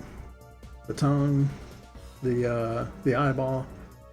They'll definitely be like scavengers picking the eyeballs out. They go for all the easy stuff first. Oh, this will be fun. I haven't drawn the decaying process ever. That'll be a new experience. There's always a new experience with animation, drawing.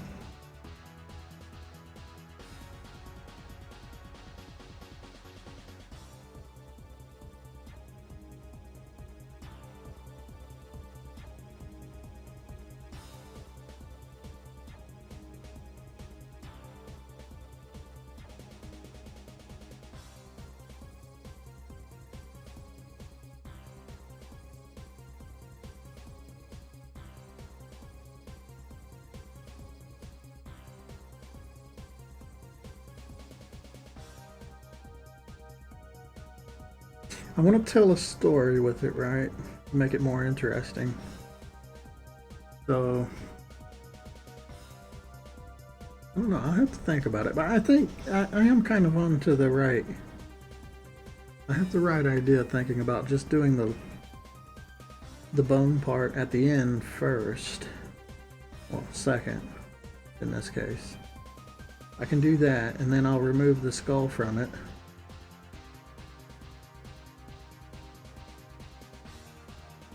And then, yeah, I'll do the in-between stuff, which kind of tells the story of how it got there.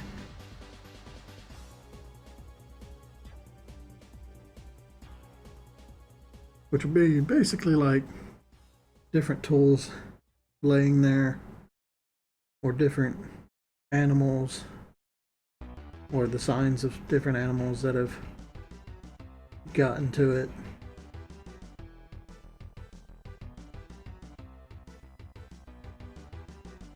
I don't know. I think I'm gonna end up having to look up some rotting, decaying animations or time-lapse videos, which that'll be fun. I've seen a couple of them. I've seen like, yeah, I can just remember seeing certain rodents or something get torn apart by insects, and they basically just get shaved down to a couple bones, and usually the bones get like split up and moved around by the end of it, so they're not really like in a full skeleton. I think when it's a giant creature like this is, I don't know, like how does an elephant decay? That's something I have never looked up before.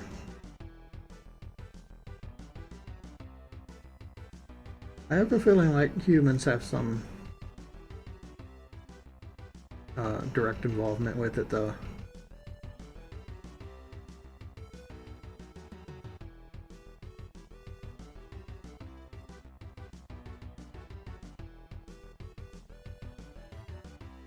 Well, I know there's that one well video where they like blew it up with dynamite. Because it was like a gigantic beached well. And they had to remove it, so they blew it up to get it into smaller pieces. This is a real thing that happened. They blew it up with dynamite to get it into small enough pieces that they could clean it up so it didn't cause any problems.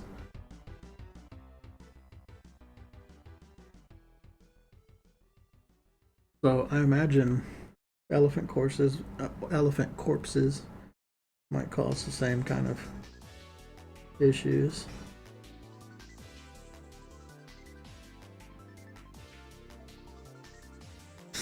Yeah, I really should have copied that. It'll be hard to draw over that.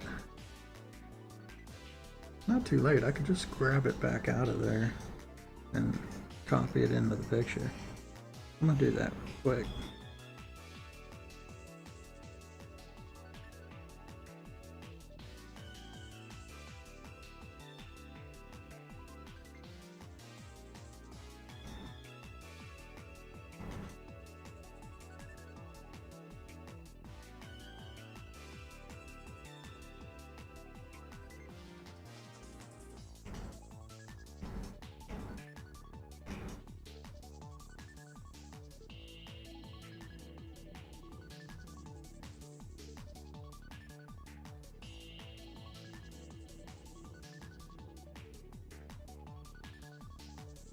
Yeah, I know. Just an interesting topic to talk about. But animators, I feel, are people that discover or research some really weird topics that I think a lot of other people wouldn't ever look into. Because it's the animator that, like, actually has to have to know, like, what the hell is happening with it. In my case, it's like how a gigantic dead animal decays naturally in the environment. Not many people search that up.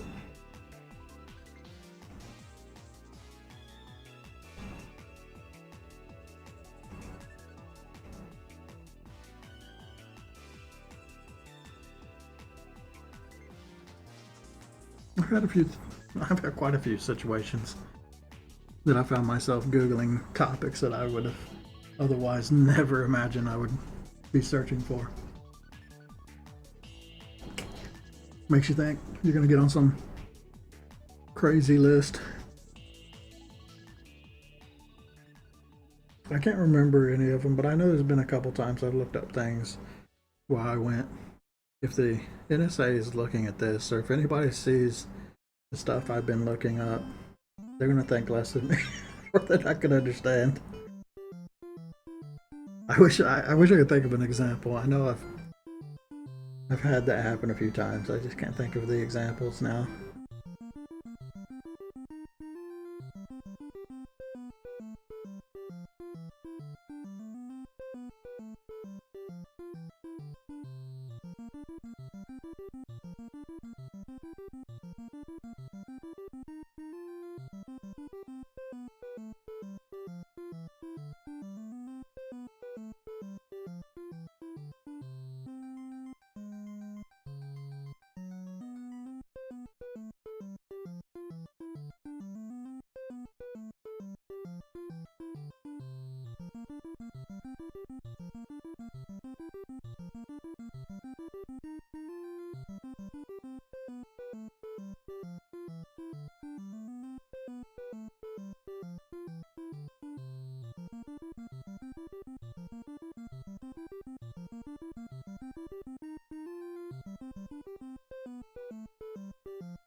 Oh, there's some Mega Man.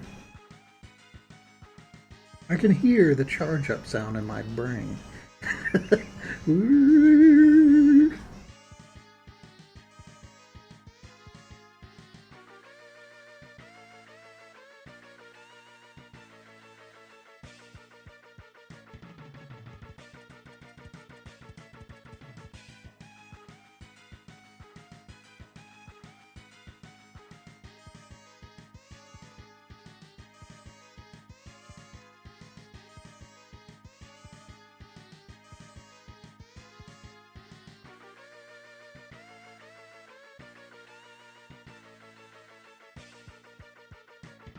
I'm thinking, now that I'm uploading VODs to YouTube, should I make a rule that I shouldn't have streams go over a certain time limit?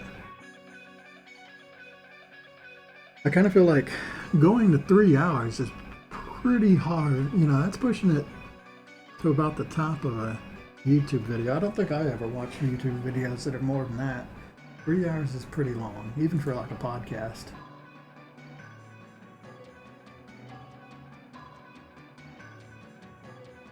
I noticed today a lot of Joe Rogan's stuff got privatized. Looks like some of them are coming back. Maybe they got demonetized or something for something. Yeah, a couple of them have been unprivatized. Unusual.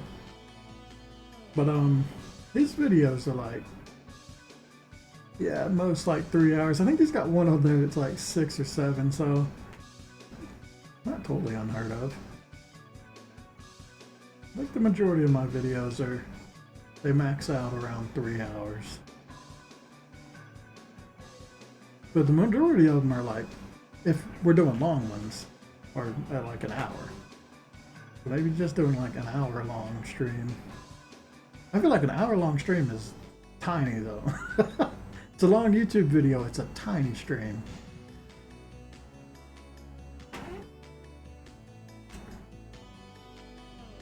Whatever I do, I definitely want to just be able to hit the export to YouTube button. I'm not going to do anything fancy like editing. I've had my fill of editing. I don't want to do any more editing, writing descriptions. Heck, even doing thumbnails is a big pain in the butt.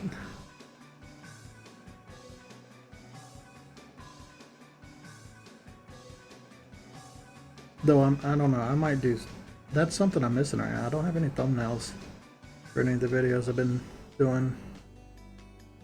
I don't know if I should just make a generic thumbnail, which doesn't sound that great. I think it's a little better to just have the one that YouTube recommends, because it at least shows something that happened in the stream, which might get somebody curious to click on it. If they see like a single frame of this guy or something, right? At least you know that a little bit about the content of the stream from a glance. So if I did like generic thumbnails, it's not going to have that. And I don't want to do anything more complicated. So, I don't know. I might not even bother with it. I'll just let YouTube do its thing.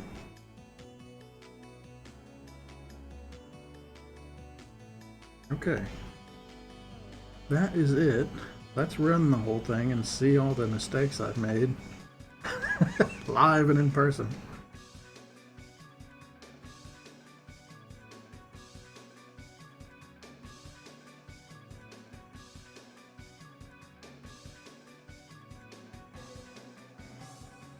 I wish I had a couple frames to stop. It's not like a looping animation, so.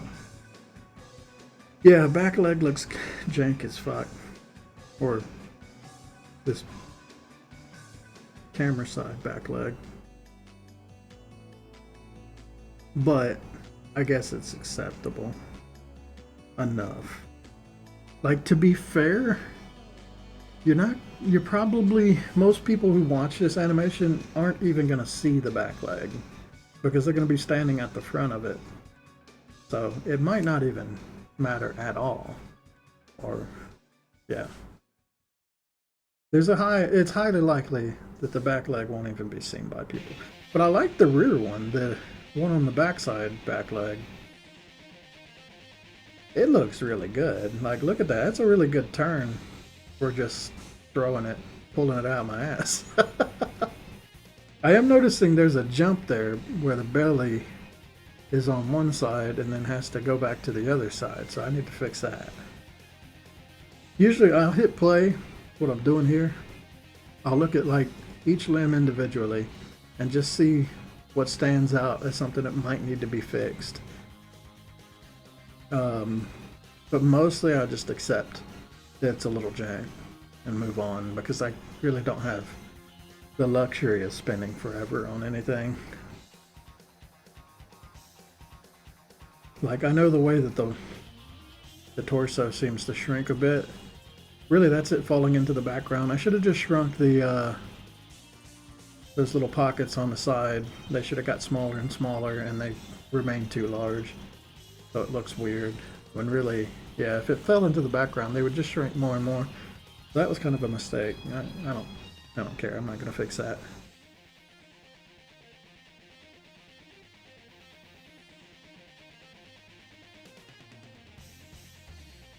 I think it's fine.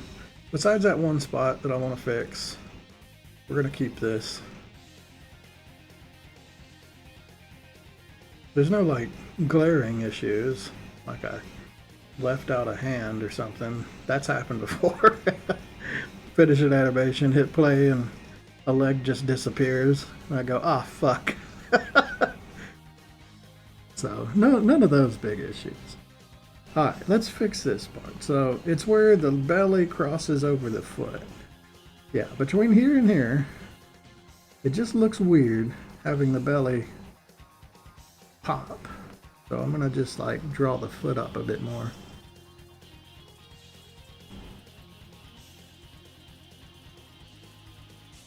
And other than that, we'll move on to the next stage.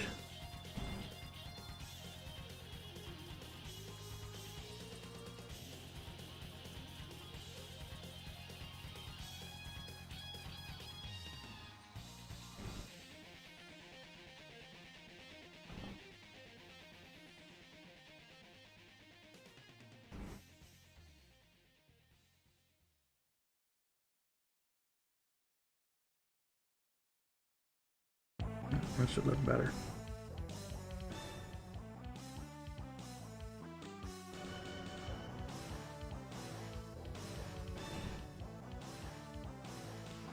Yeah. Now it's kind of like sliding up into that area, the inner thigh. Okay, so the big thing I want to look at now, because this guy's got stripes, I want to look at every single stripe and make sure I don't ever leave one out. So yeah, just each frame, I'll look at a particular stripe and make sure it's represented throughout the entire animation. The ones that turn out of frame aren't really a problem. Wow, that one on the thigh really twists around, but I guess it's acceptable, seeing as it's moving to a different position. Everything else is looking good. See that one? And it's hard to trap the top ones.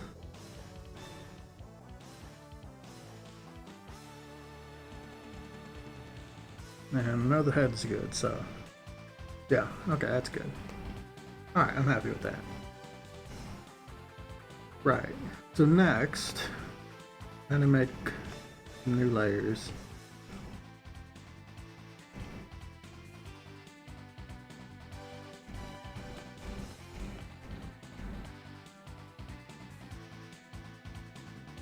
I also need to think, do I want to make the decaying layers now? I don't know. I think it would be better to cheat with the decaying layers. So I'm just going to make number 8. I'm going to fully draw it. And then I'm going to draw a skeleton. And then I'm just going to like erase this one and make it turn into the skeleton instead of drawing it each frame, because it'll be easier to do, it'll be faster. So I think that's the way I'll do it. So yeah, I'm gonna cheat as much as possible because I'm a smart guy. Alright, I know I need a shading layer, I need a coloring layer. That should be it.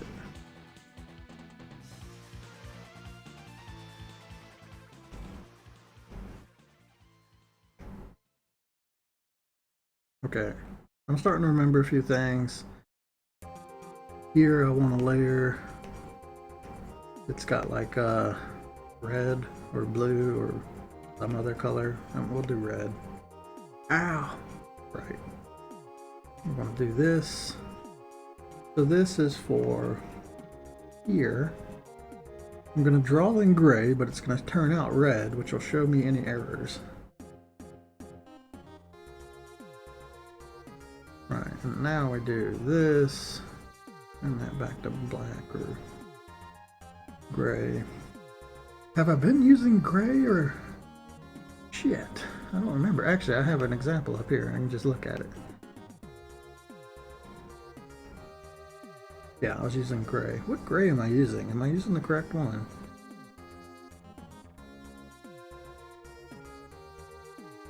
Oh, I was using this color gray. I think I've been using a darker gray. I'm supposed to be using a 50%. I've been using a 60%. Oops. Well, seeing as I've used the 60% up till now, there's no reason to correct myself or it'll make it look different. So yeah, it's got to be 60% because the colors that I've used in my palette are based off of that. Alright, so we're using this color gray. Alright, so I made the ink layer. a reference layer. So what I'm going to do now is go through, I'm going to use selection for preferred layers, and this is the fastest way I've learned to do this.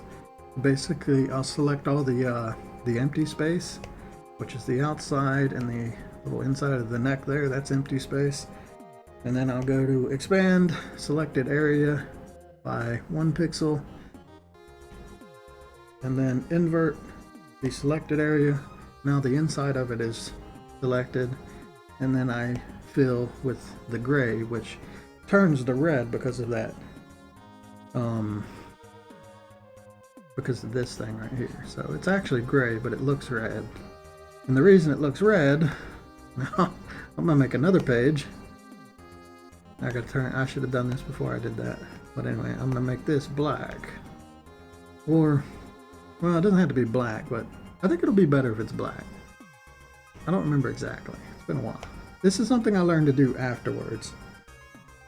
Yeah, I think black will look better. Right. So by doing that,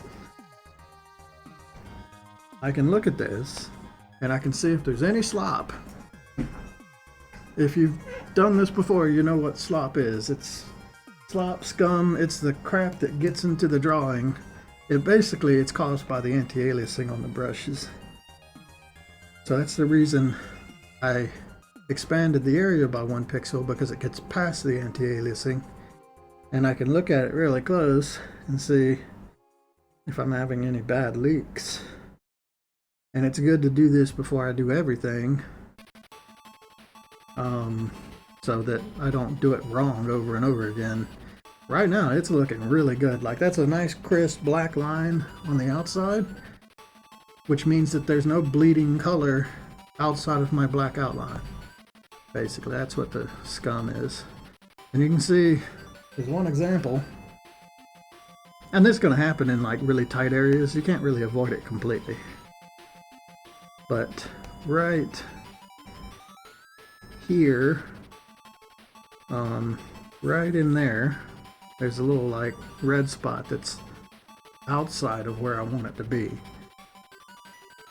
It all seems really like I'm going through a lot of effort for something so minor, but when you put it in game and you put like a moving character on a background, any of these little spots that bleed outside of the line become hyper obvious. Especially when they get inside the line, which isn't a problem if I do the selection this way. I used to do it where I fill the inside, and yeah, that caused so many problems that it took me a while to figure out how to do it this way, which has the least amount of like recovery work to do to fix it. So all I have to do is find these little gaps and erase that little bit that's on the outside of the black line. And you can see it usually happens in the areas where it gets really tight, where the selection brush wasn't able to automatically get. But the most important part of this check is just to make sure I'm not bleeding pixels outside my lines. So it looks good. I'm going to go ahead and do that for all the frames.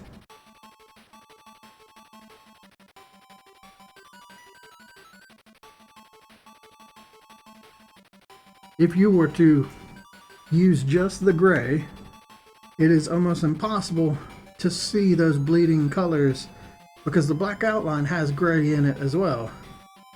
So that's why using a bright color with a dark background, or even a different color background, it's just to make the red really stand out so you don't miss it. It's so easy to miss it. Put it in game and then there it is and you go, what the fuck? And then you have to redo it all or fix it all. I've done that more times than I'd like. So that's what all that is.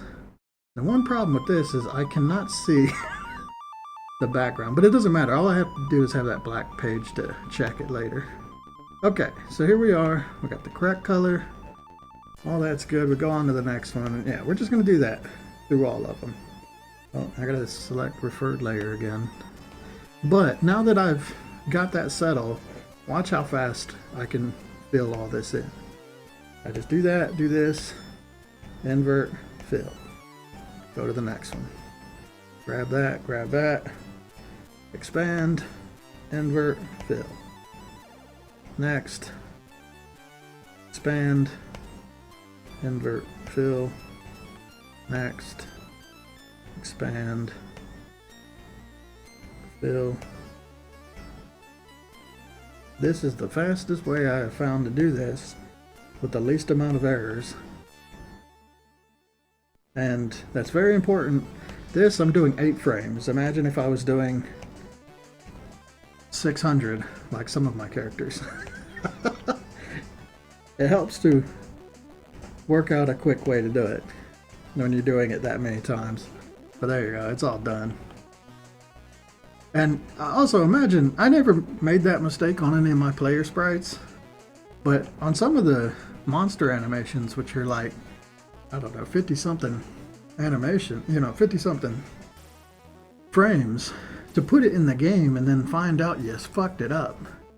It take like so long to fix those mistakes. Anyway, I'm gonna go and look at it now and go into these areas and just clean it up.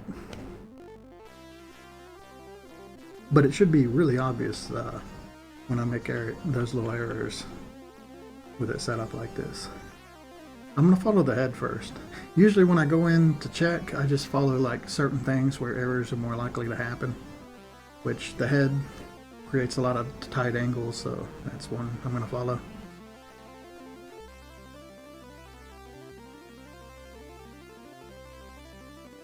So yeah, I'm just going to follow all these frames. Finding errors that I can see. There's none there. Just in the head. Do it one part at a time. That looks good. That looks good. That one's got an error.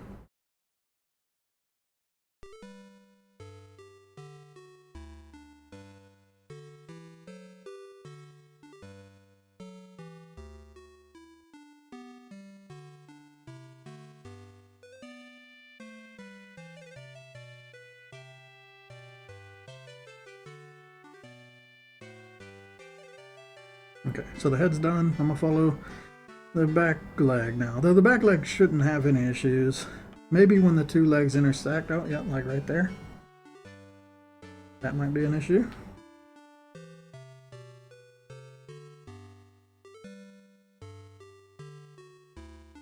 Or when the head, well, I've already checked the head, so there shouldn't be any more. But it's just easier to find a chunk and follow that one chunk throughout the animation. Instead of trying to do it like frame by frame, you'll miss a lot more. I find if you try to be too broad. Better to focus on a single spot or a single feature. I'm checking back leg. Mostly the claw. That looks good. Now this leg.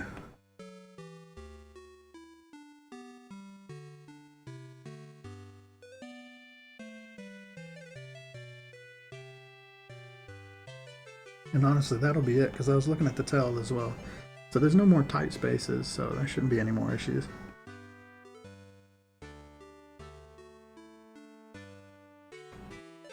Okay. So I can get rid of that, get rid of this, and now we got what we're left with. And I don't think I need this red layer anymore. Well, I might need it later. I'll just bring it down here for later. Okay, so that's done. That's the masking, basically. There's another word for this, but I've always called it a mask. It's, yeah, the part that is not transparent. The body. You could call it the body of the drawing. Done. So the next thing, I think I usually do shading before coloring. So I'm gonna do that.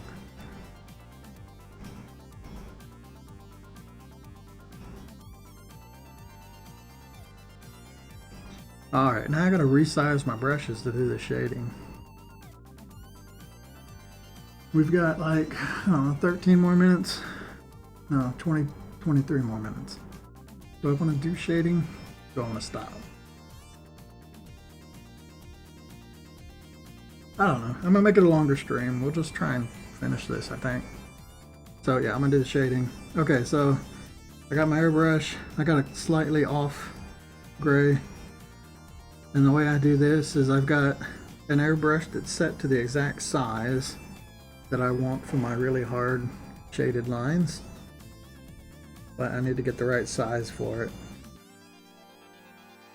And I've set this airbrush up to where it just takes one pass to get like the darkness that I want in the final piece. But this is going to be a little more difficult because I've got to actually match it to the shading that I had before. Because I've adjusted the brush since the last time I've done this. Oh yeah, I was using a really thick one. I think it's too thick in the previous one. That's why it looks kind of off. And I might have drawn this one before I learned how to do this correctly.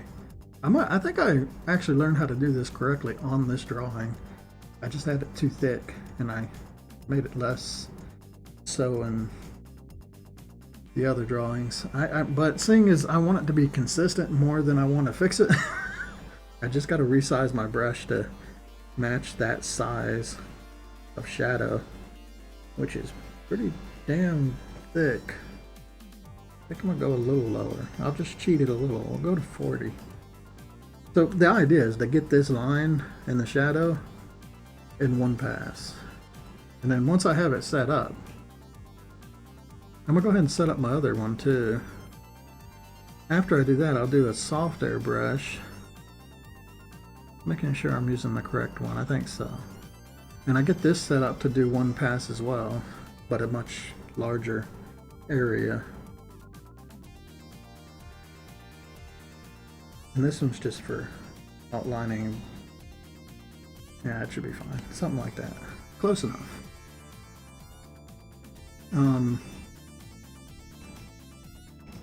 Okay. But once the brushes are set up correctly, and I'm basically locked in, right? I can't change it now. I could change it now. I can't change it after this. So the next thing to do, I gotta look at the picture and see what does not change. So in this, the big thing is just the legs. The legs have to remain consistent over like 3 frames. So I'm just going to shade the parts that need to remain consistent first, copy them, then I do everything else. If you do it the other way, you'll get a weird animation, which I have a good example of it. It looks like this. This was before I learned how to do this stuff correctly. Oh God, is it in here? Okay, not in here. But I'm sure one of these will have oh, there it is. Alright, so this is what happens when you don't do that. Please open. Yeah, you have dancing shadows in each of your frames. It doesn't look terrible, but I'm not a huge fan of it. See how yeah, the worst part of it is how badly it dances. I also had highlights in this that were dancing because I was highlighting every frame without copying and keeping it consistent. So it looks really unusual. It's not terrible. I'm not going to redo this guy. But that's just like, if you don't want it to look like this, and you would rather it look, I don't know, like, I'll just use this guy that we're drawing. If you want it to look more like this, where it remains more consistent, then you got to copy paste it. And you got to remember to do it. Remember to separate it out between frames. Because there's no way to go back once you've screwed it up. Well, there is. It takes a lot longer. Okay. All that aside, first shade. So yeah, I'm just going to do the hindquarters. So the way I do shading, because I'm not just doing like a two-tone shade, which is what most animators do. I wanted to do something different that's kind of more to my style. That's why I'm using like a gradient shading, which is kind of ridiculous. That's why I had to go through all these hoops to figure this out, because there's not really many people. I've probably seen somebody do it, but I can't think of any. Like, doing shading like this on an animation is very rare if it's done ever.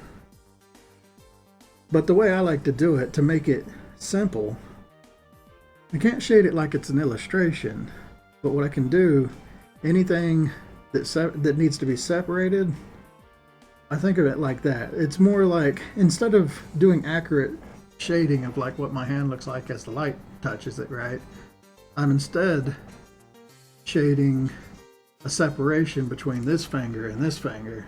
That's more important to me in an animation than shading, you know, properly, because I want it to read really well.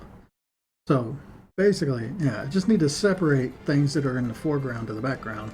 It's less about the shading, and I always draw things with like a top-down kind of shade, or I mean, I say that I do that with like the soft airbrush. I don't really do that. The hard one, it's more about like pushing back things that are supposed to be pushed out back and separating features. I can't really explain it better than that, but I take my word for it that it looks good, and it's it's possible to do without going crazy, as long as you make it where it's a single brush stroke to get it the way that way. So that's really it. I was separating toes, separating the back leg and this bottom bit, and that's really it. See, I did that super fast through one frame. I'm gonna do that with the rest of it later after I copy, but I'm gonna go ahead and get the soft airbrush, and this one's just for, this one's for adding definition or making it more 3D shape. So I am gonna do the belly because the belly doesn't move for a couple frames, but I'm just gonna like slowly ease into it so that I can blend it later. I'm just gonna ease into the belly here. And then I just like, I'm giving things a 3D definition. I'm not really shading it, or at least that's not the purpose of it. I'm more interested in making it not look 2D, or as 2D as it, or as flat. So I'm just adding that small gradient to give it a rounded look. And that's it. Like, I feel like I might have messed with my brush density at some point, but it looks pretty close to what I was using before. Yeah, see, I think I was doing it too much on this guy. I think in later animations, I started toning that down a bit, but it's just got to be enough to make it look better than a flat image or a two-shift tone. I think it's better than both, basically, is what I'm saying. It takes more effort, a lot more effort than not doing it. But this is the fastest, quickest way I found to do it if you want to have this kind of shading. So there you go. I did the bottoms of the feet, the bottom of the toe, that kind of stuff. And what I'm going to do is, there's two frames. Yeah, there's two frames where some of that needs to stay. So I'm just going to copy it for those two frames and erase what's not needed. And then I'll do them one at a time. So going to this one, the things that shift are the top of the thigh or the knee and the back of the rump. The cool thing about the rump there is it's actually, I don't have to change anything. It goes off, so it doesn't change anything there. The tail doesn't move, so that's fine. I just need to adjust the leg. So I'm just gonna like, it's hard to get it really nice, but the stomach changed too. Yeah, I'm just gonna erase in from here on, and basically I'm just going to take it away really slowly without doing anything too dramatic, because I don't want it to shift that much from the previous frame. And if I did something like a hard erase, it would stand out more than doing it really softly like this. And I just take a little bit away, enough to get it to where it's obvious that the shadow is kind of moved. I don't really have to do that back foot. Everything else looks fine. And right here you can see there's a lot that needs to change. But at this point it's just like the rear bit of that back leg. So I can actually take out like a huge chunk and then I'll airbrush it in to get it nicer, or to fix these like hard lines that I got. Basically I can connect to that. That's really it. So that keeps that back leg being consistent through these couple frames, and the tail and the back leg, they don't move at all, but now the shadow doesn't move either. So that's the whole reason I did all that. At this point, everything just gets shaded because it changes, everything changes each frame, so it's pretty simple to do. I like to just do the hard shadow first. And seeing as we can just start right from the beginning, so let's do that. Well, I don't know, it depends on how complicated the image is. Oh, I'm erasing. Yeah, something like this, I probably want to just do like front leg through the whole thing, and then the stomach through the whole thing, back leg, head, you know, cut it down in pieces like that. Can definitely make it more consistent throughout. I could even cut it even smaller and just say I'm going to do the back of the arm here through the whole thing, and that'll keep me more consistent throughout, instead of trying to do like each little bit and forgetting parts or doing parts differently. This will just make it stay a little more consistent.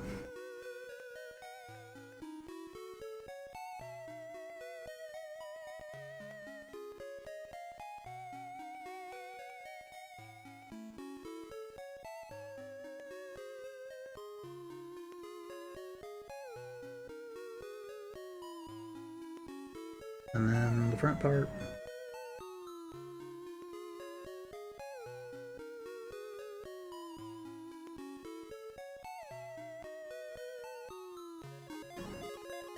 So yeah, like I said, this is less about an accurate kind of shading if you're doing it, if you have like a background and illustration. This is more separating shapes and making it more three-dimensional. Making it read, it's got to read really fast when it's in an animation, so that's more important than it being accurate. It's the same kind of principle behind doing other animation techniques, like when you squash and stretch things, or I find that it makes a better end product if I can do it correctly.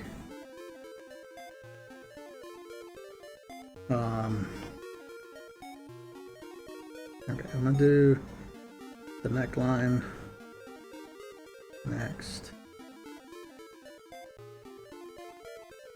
I'll do this part too.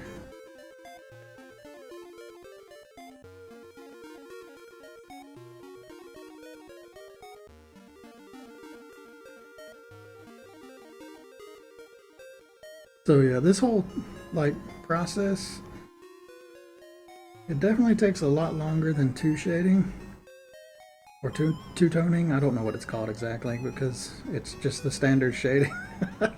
I had to give it another name.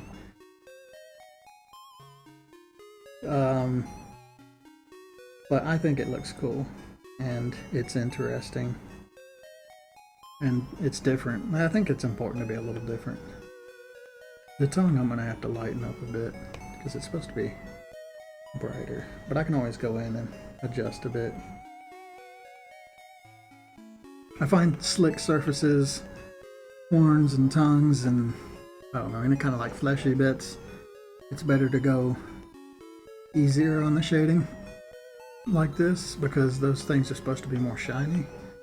So it is possible to go too much on accident. I've done that a couple times. Now I'm gonna look at, well, okay, no, I'm gonna keep doing this just to get the parts that I know, and then I'm gonna look at the previous one to get the parts I don't know, because I don't remember how I did the head or anything from the previous drawing. The last time I worked on this Behemoth guy, it was several months ago, so I have forgotten everything I did. Luckily I left myself. I've got the file. Like, imagine if I didn't have that, that would suck. Yeah, okay, so we're just gonna do the thigh for this pass.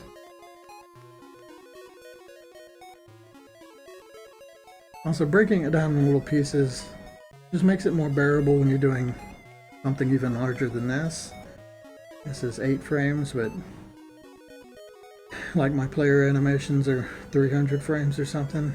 If you're trying to do the whole thing over that many frames, you're just going to screw up constantly. So I find it's definitely a better idea to take it or cut it into little chunks.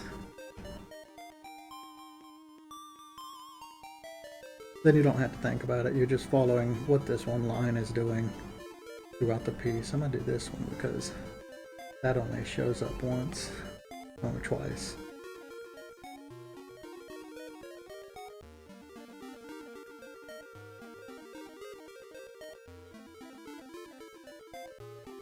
I'm going to do the back of the leg.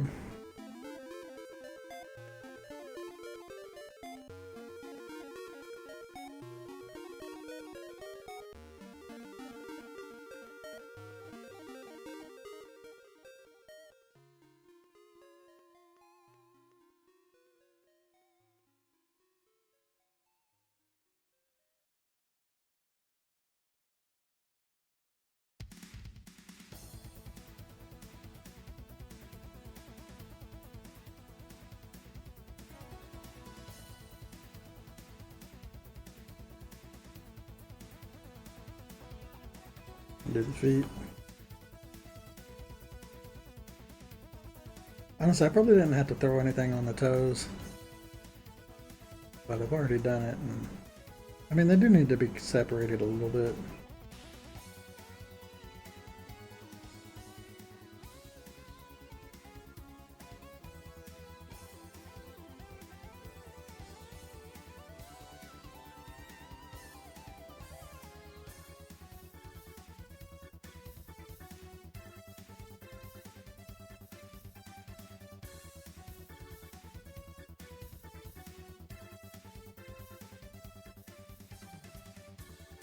I'm not going to do anything here.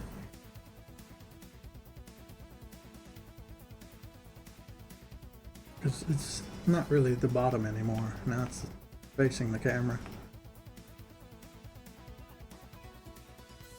Alright, now I need to go look at what I've done previously and see where I shaded.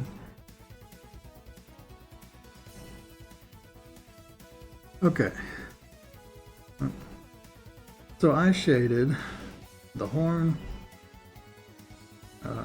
Easy without this annoying. Yeah, I didn't shade these horns, but I shaded the neck horn. The chin. Okay, so there's the chin. There's this path. I also did the stomach, which is, I shouldn't have done that. See, these shouldn't have been separated. This is something I wouldn't have done later on. I would have left them like this and just did like, if anything, I'd do like a really light shade, but I don't think it's necessary. Because it looks too much like there's a recess there. And I actually did not do the toes before. So I kind of screwed up by doing the toes. Okay, so all I have to do, I mean, if I'm going to make that part look the same, I'm going to have to do it. So yeah, I just put some unnecessary shadow on the transition from the back to the belly and on the horn. Also, I did not do the fingers or the toes, so that was a mistake. I shouldn't have done that. But it's kind of too late to erase it too. I can take it out. So for this one, to remain consistent, and I want to take it out, because I've already screwed up and gone past it, if I want to minimize it, I just got to make the exact same stroke over the frame. So I'm going to go down, down, down, down, and it shouldn't shift. It'll shift a little, but not that much. And yeah, I'm just going to do it again to kind of take it out some more. And basically, I'm just trying to draw the same line over and over so that I take some of this shadow that I did that I wasn't supposed to out. And see, it remains pretty consistent. You can't even tell. There's a little bit, but it's not enough that it sticks out like a sore thumb. Okay, now I'll do the rest of it because these were not supposed to be shaded. And it looks worse shaded, so I have just stuck with my instincts there. I'll leave a little bit on it, like that one's kind of nice. Yeah, it's better not to do it. Okay. Right, we want to do the horn, or low horn. And I think this one's pretty appropriate because it's kind of like, it's a transition to a lower part of the skin.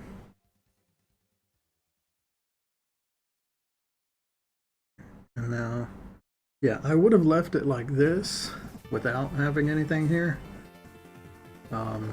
But because I've done that already, I gotta stay consistent. I think it would be more important to stay consistent here. But this line is unnecessary. I think it makes it look a little weird. Basically, it's just a problem with overshading. I think it's better to not overshade, definitely.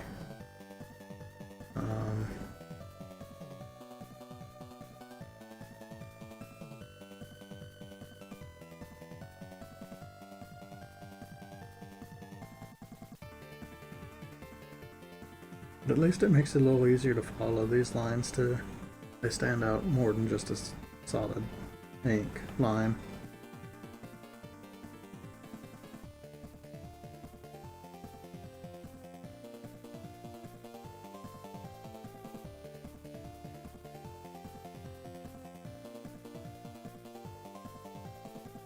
It's not terrible, but I don't think it's necessary. It looks weird. Yeah, I think it does look weird. I shouldn't have done it to start with. I'm gonna look at the little gill thing and see if I shaded it.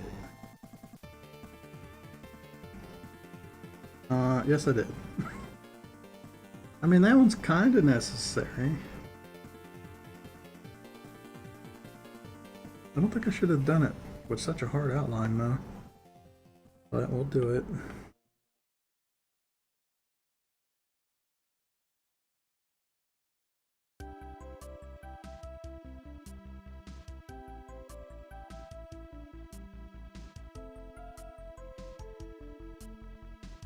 I try and kind of lighten it as we go, so it doesn't look as rough.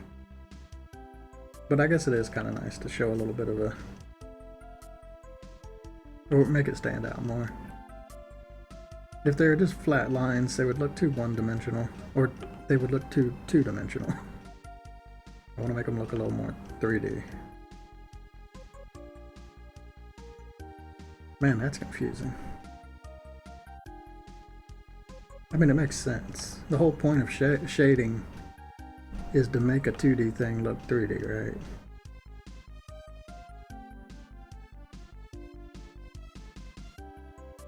This is still serving that same purpose.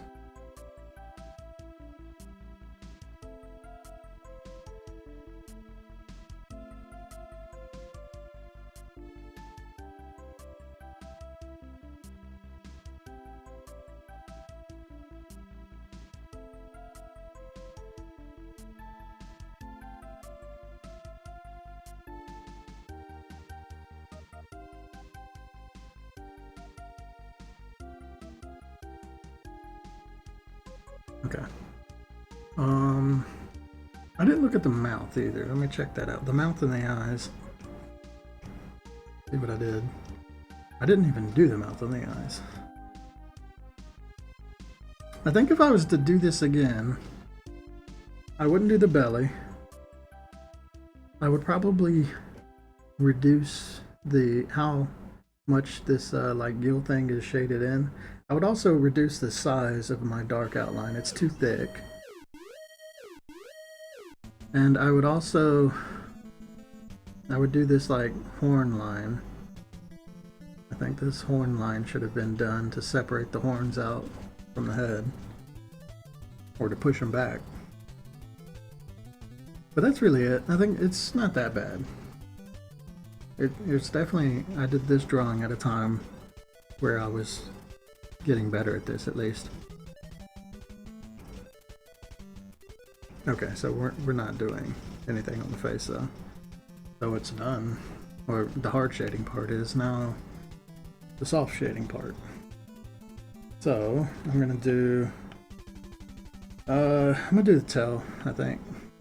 It's been done for a couple of them.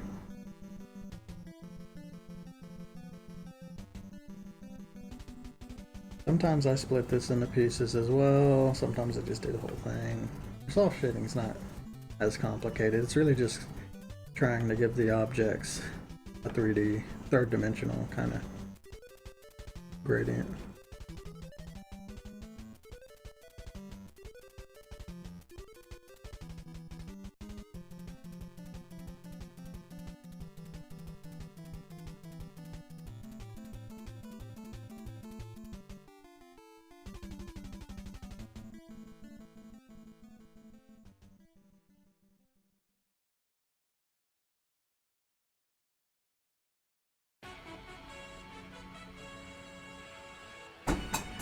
I kind of feel like this soft shading brush is set a little too low. I must have adjusted it at some point.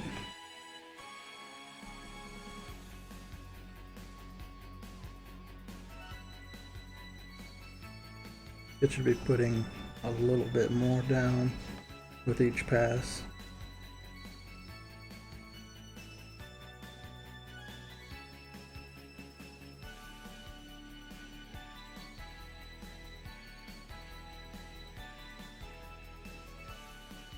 That's fine. We'll get to new creatures soon, and then I can kind of refine it more. The cool thing, I saved my bosses for last, just for this specific reason, so that hopefully the bosses look better than anything else I've ever done. So, kind of happy I did that. I thought about that at least.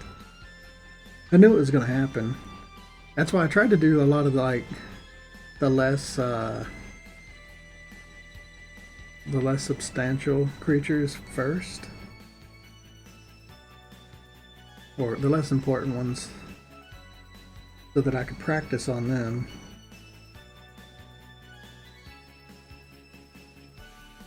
So that when I got to these bigger ones, the more important ones, the ones that I think you're gonna see more often as a player,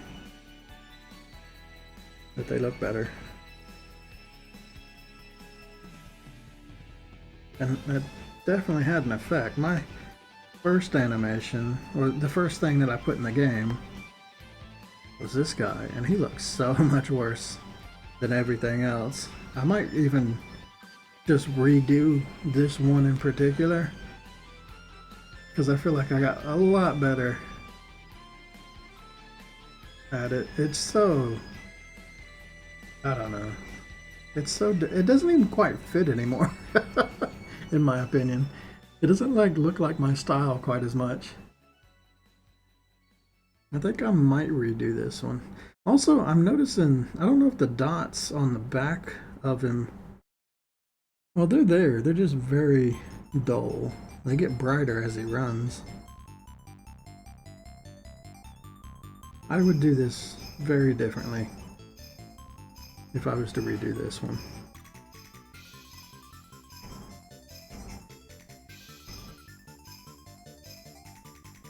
Okay, I'll do the back leg.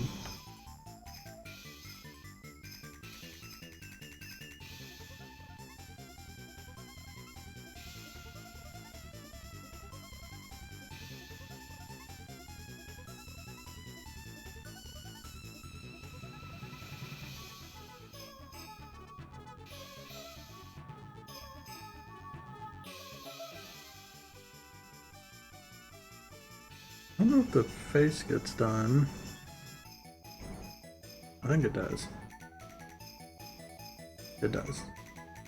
The face, underside of the jaw. That's really it.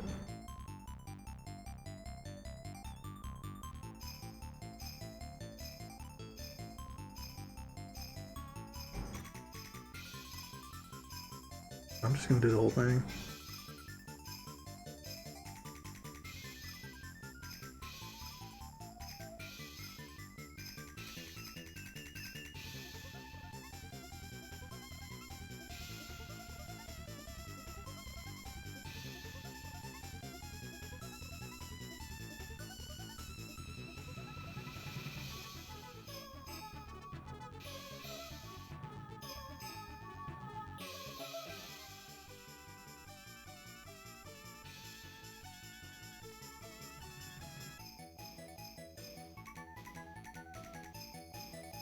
I want to bring this tongue forward more.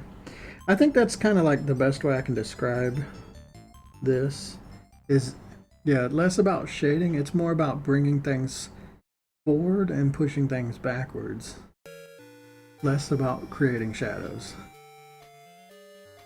So the idea is I want to bring the tongue forward. I want to push the back arm backwards. Make sure the head, it's to help you differentiate the head from the arm, or from the tongue, or the tongue from the arm, so that they are really easy to read in the very quick frame that they pass by. I'm going to do the mouth here because it's kind of open.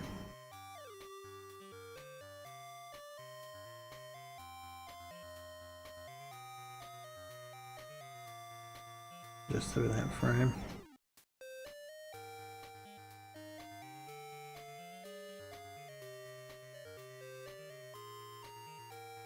And that's really it. That's shading.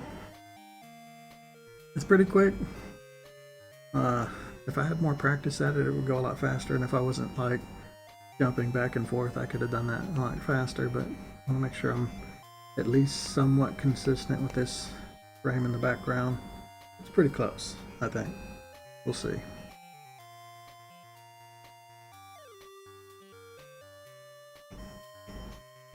Alright, so that's shading. Now on to color. So what I like to do with color, again, I have to do, I have to copy where possible, but the color is not as bad because usually colors are going to follow, you know, a black outline, so it's not that hard to mess up the color's consistency, right? It's when you're doing like gradients on them that could happen. But for this, I think I can just do the color piece by piece, even though some of the frames stay the same. But I need my palette, which is up here. There we go, that's my old palette. We'll see if I did what I did for this to make it look the same. Hopefully I'll get the colors the same. Luckily I have the palette, otherwise this would be a little bit harder to match the colors. Okay, so what I like to do is just grab the most common color. For this guy, it will be this, damn, which one is that? Is that this? Or is that this? I don't know, it's one of these two. Okay, I'm pretty sure this is the spot color. This must be his flesh tone. That must be his belly.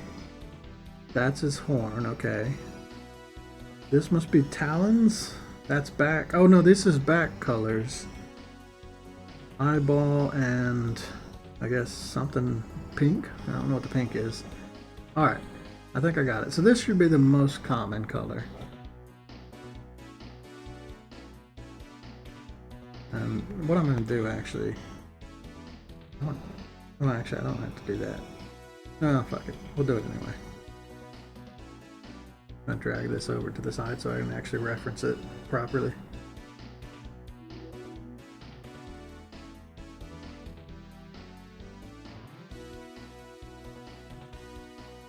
Okay, so hopefully this matches. I can turn off this for now. Yeah, it looks the same. That's it. Cool. Alright, yeah. Color them all that. There you go. So that's the main color done. And now I just go in piece by piece and color it. Pretty easy. I find the sketch is the hardest part.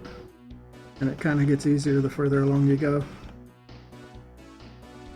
I've talked to a lot of animators that have the reverse experience, or they have the reverse opinion, like they think it gets harder the further you go, but for me, I always thought it gets easier and easier. So there's two ways I could do this. I could either set this as a reference and just paint in the colors and then go in and touch them. Stripes are a pain in the ass because there's so many sharp points that the colors never get into. But I think I'm just going to fill major colors real quick. to at least get the majority of it done. I'm still gonna have to go in and fine tune it, but I'm just gonna color in stripes right now.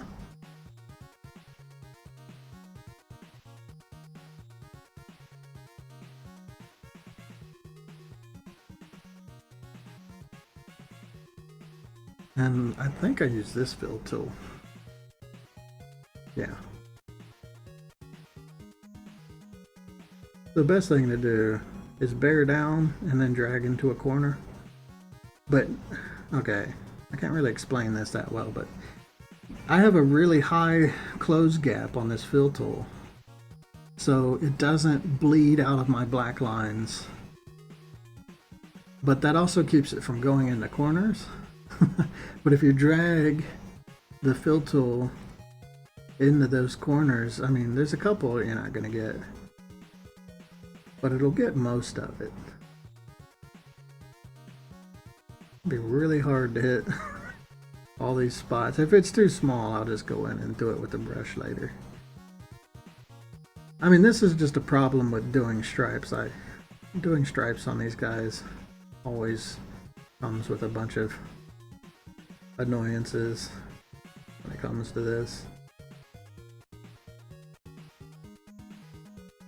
Yeah, you see all these like little bits. Someone had to go in later and fill them in. And actually, this is better if I just get rid of the shadow, so that's a lot easier to see these. But yeah, if I drag it into the corner, I can get it pretty close.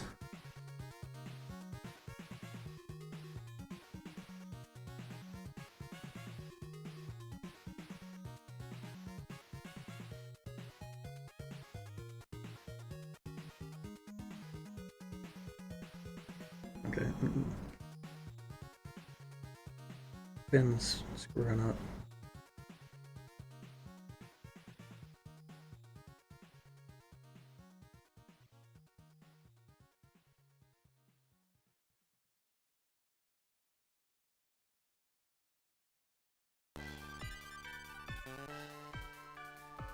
And what I'll do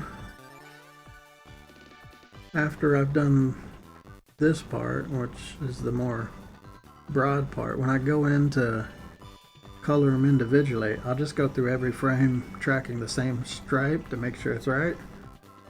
So instead of trying to do the whole thing, color all the stripes, next frame, color all the stripes, it's just color one stripe throughout 8 frames and then color the next stripe throughout 8 frames.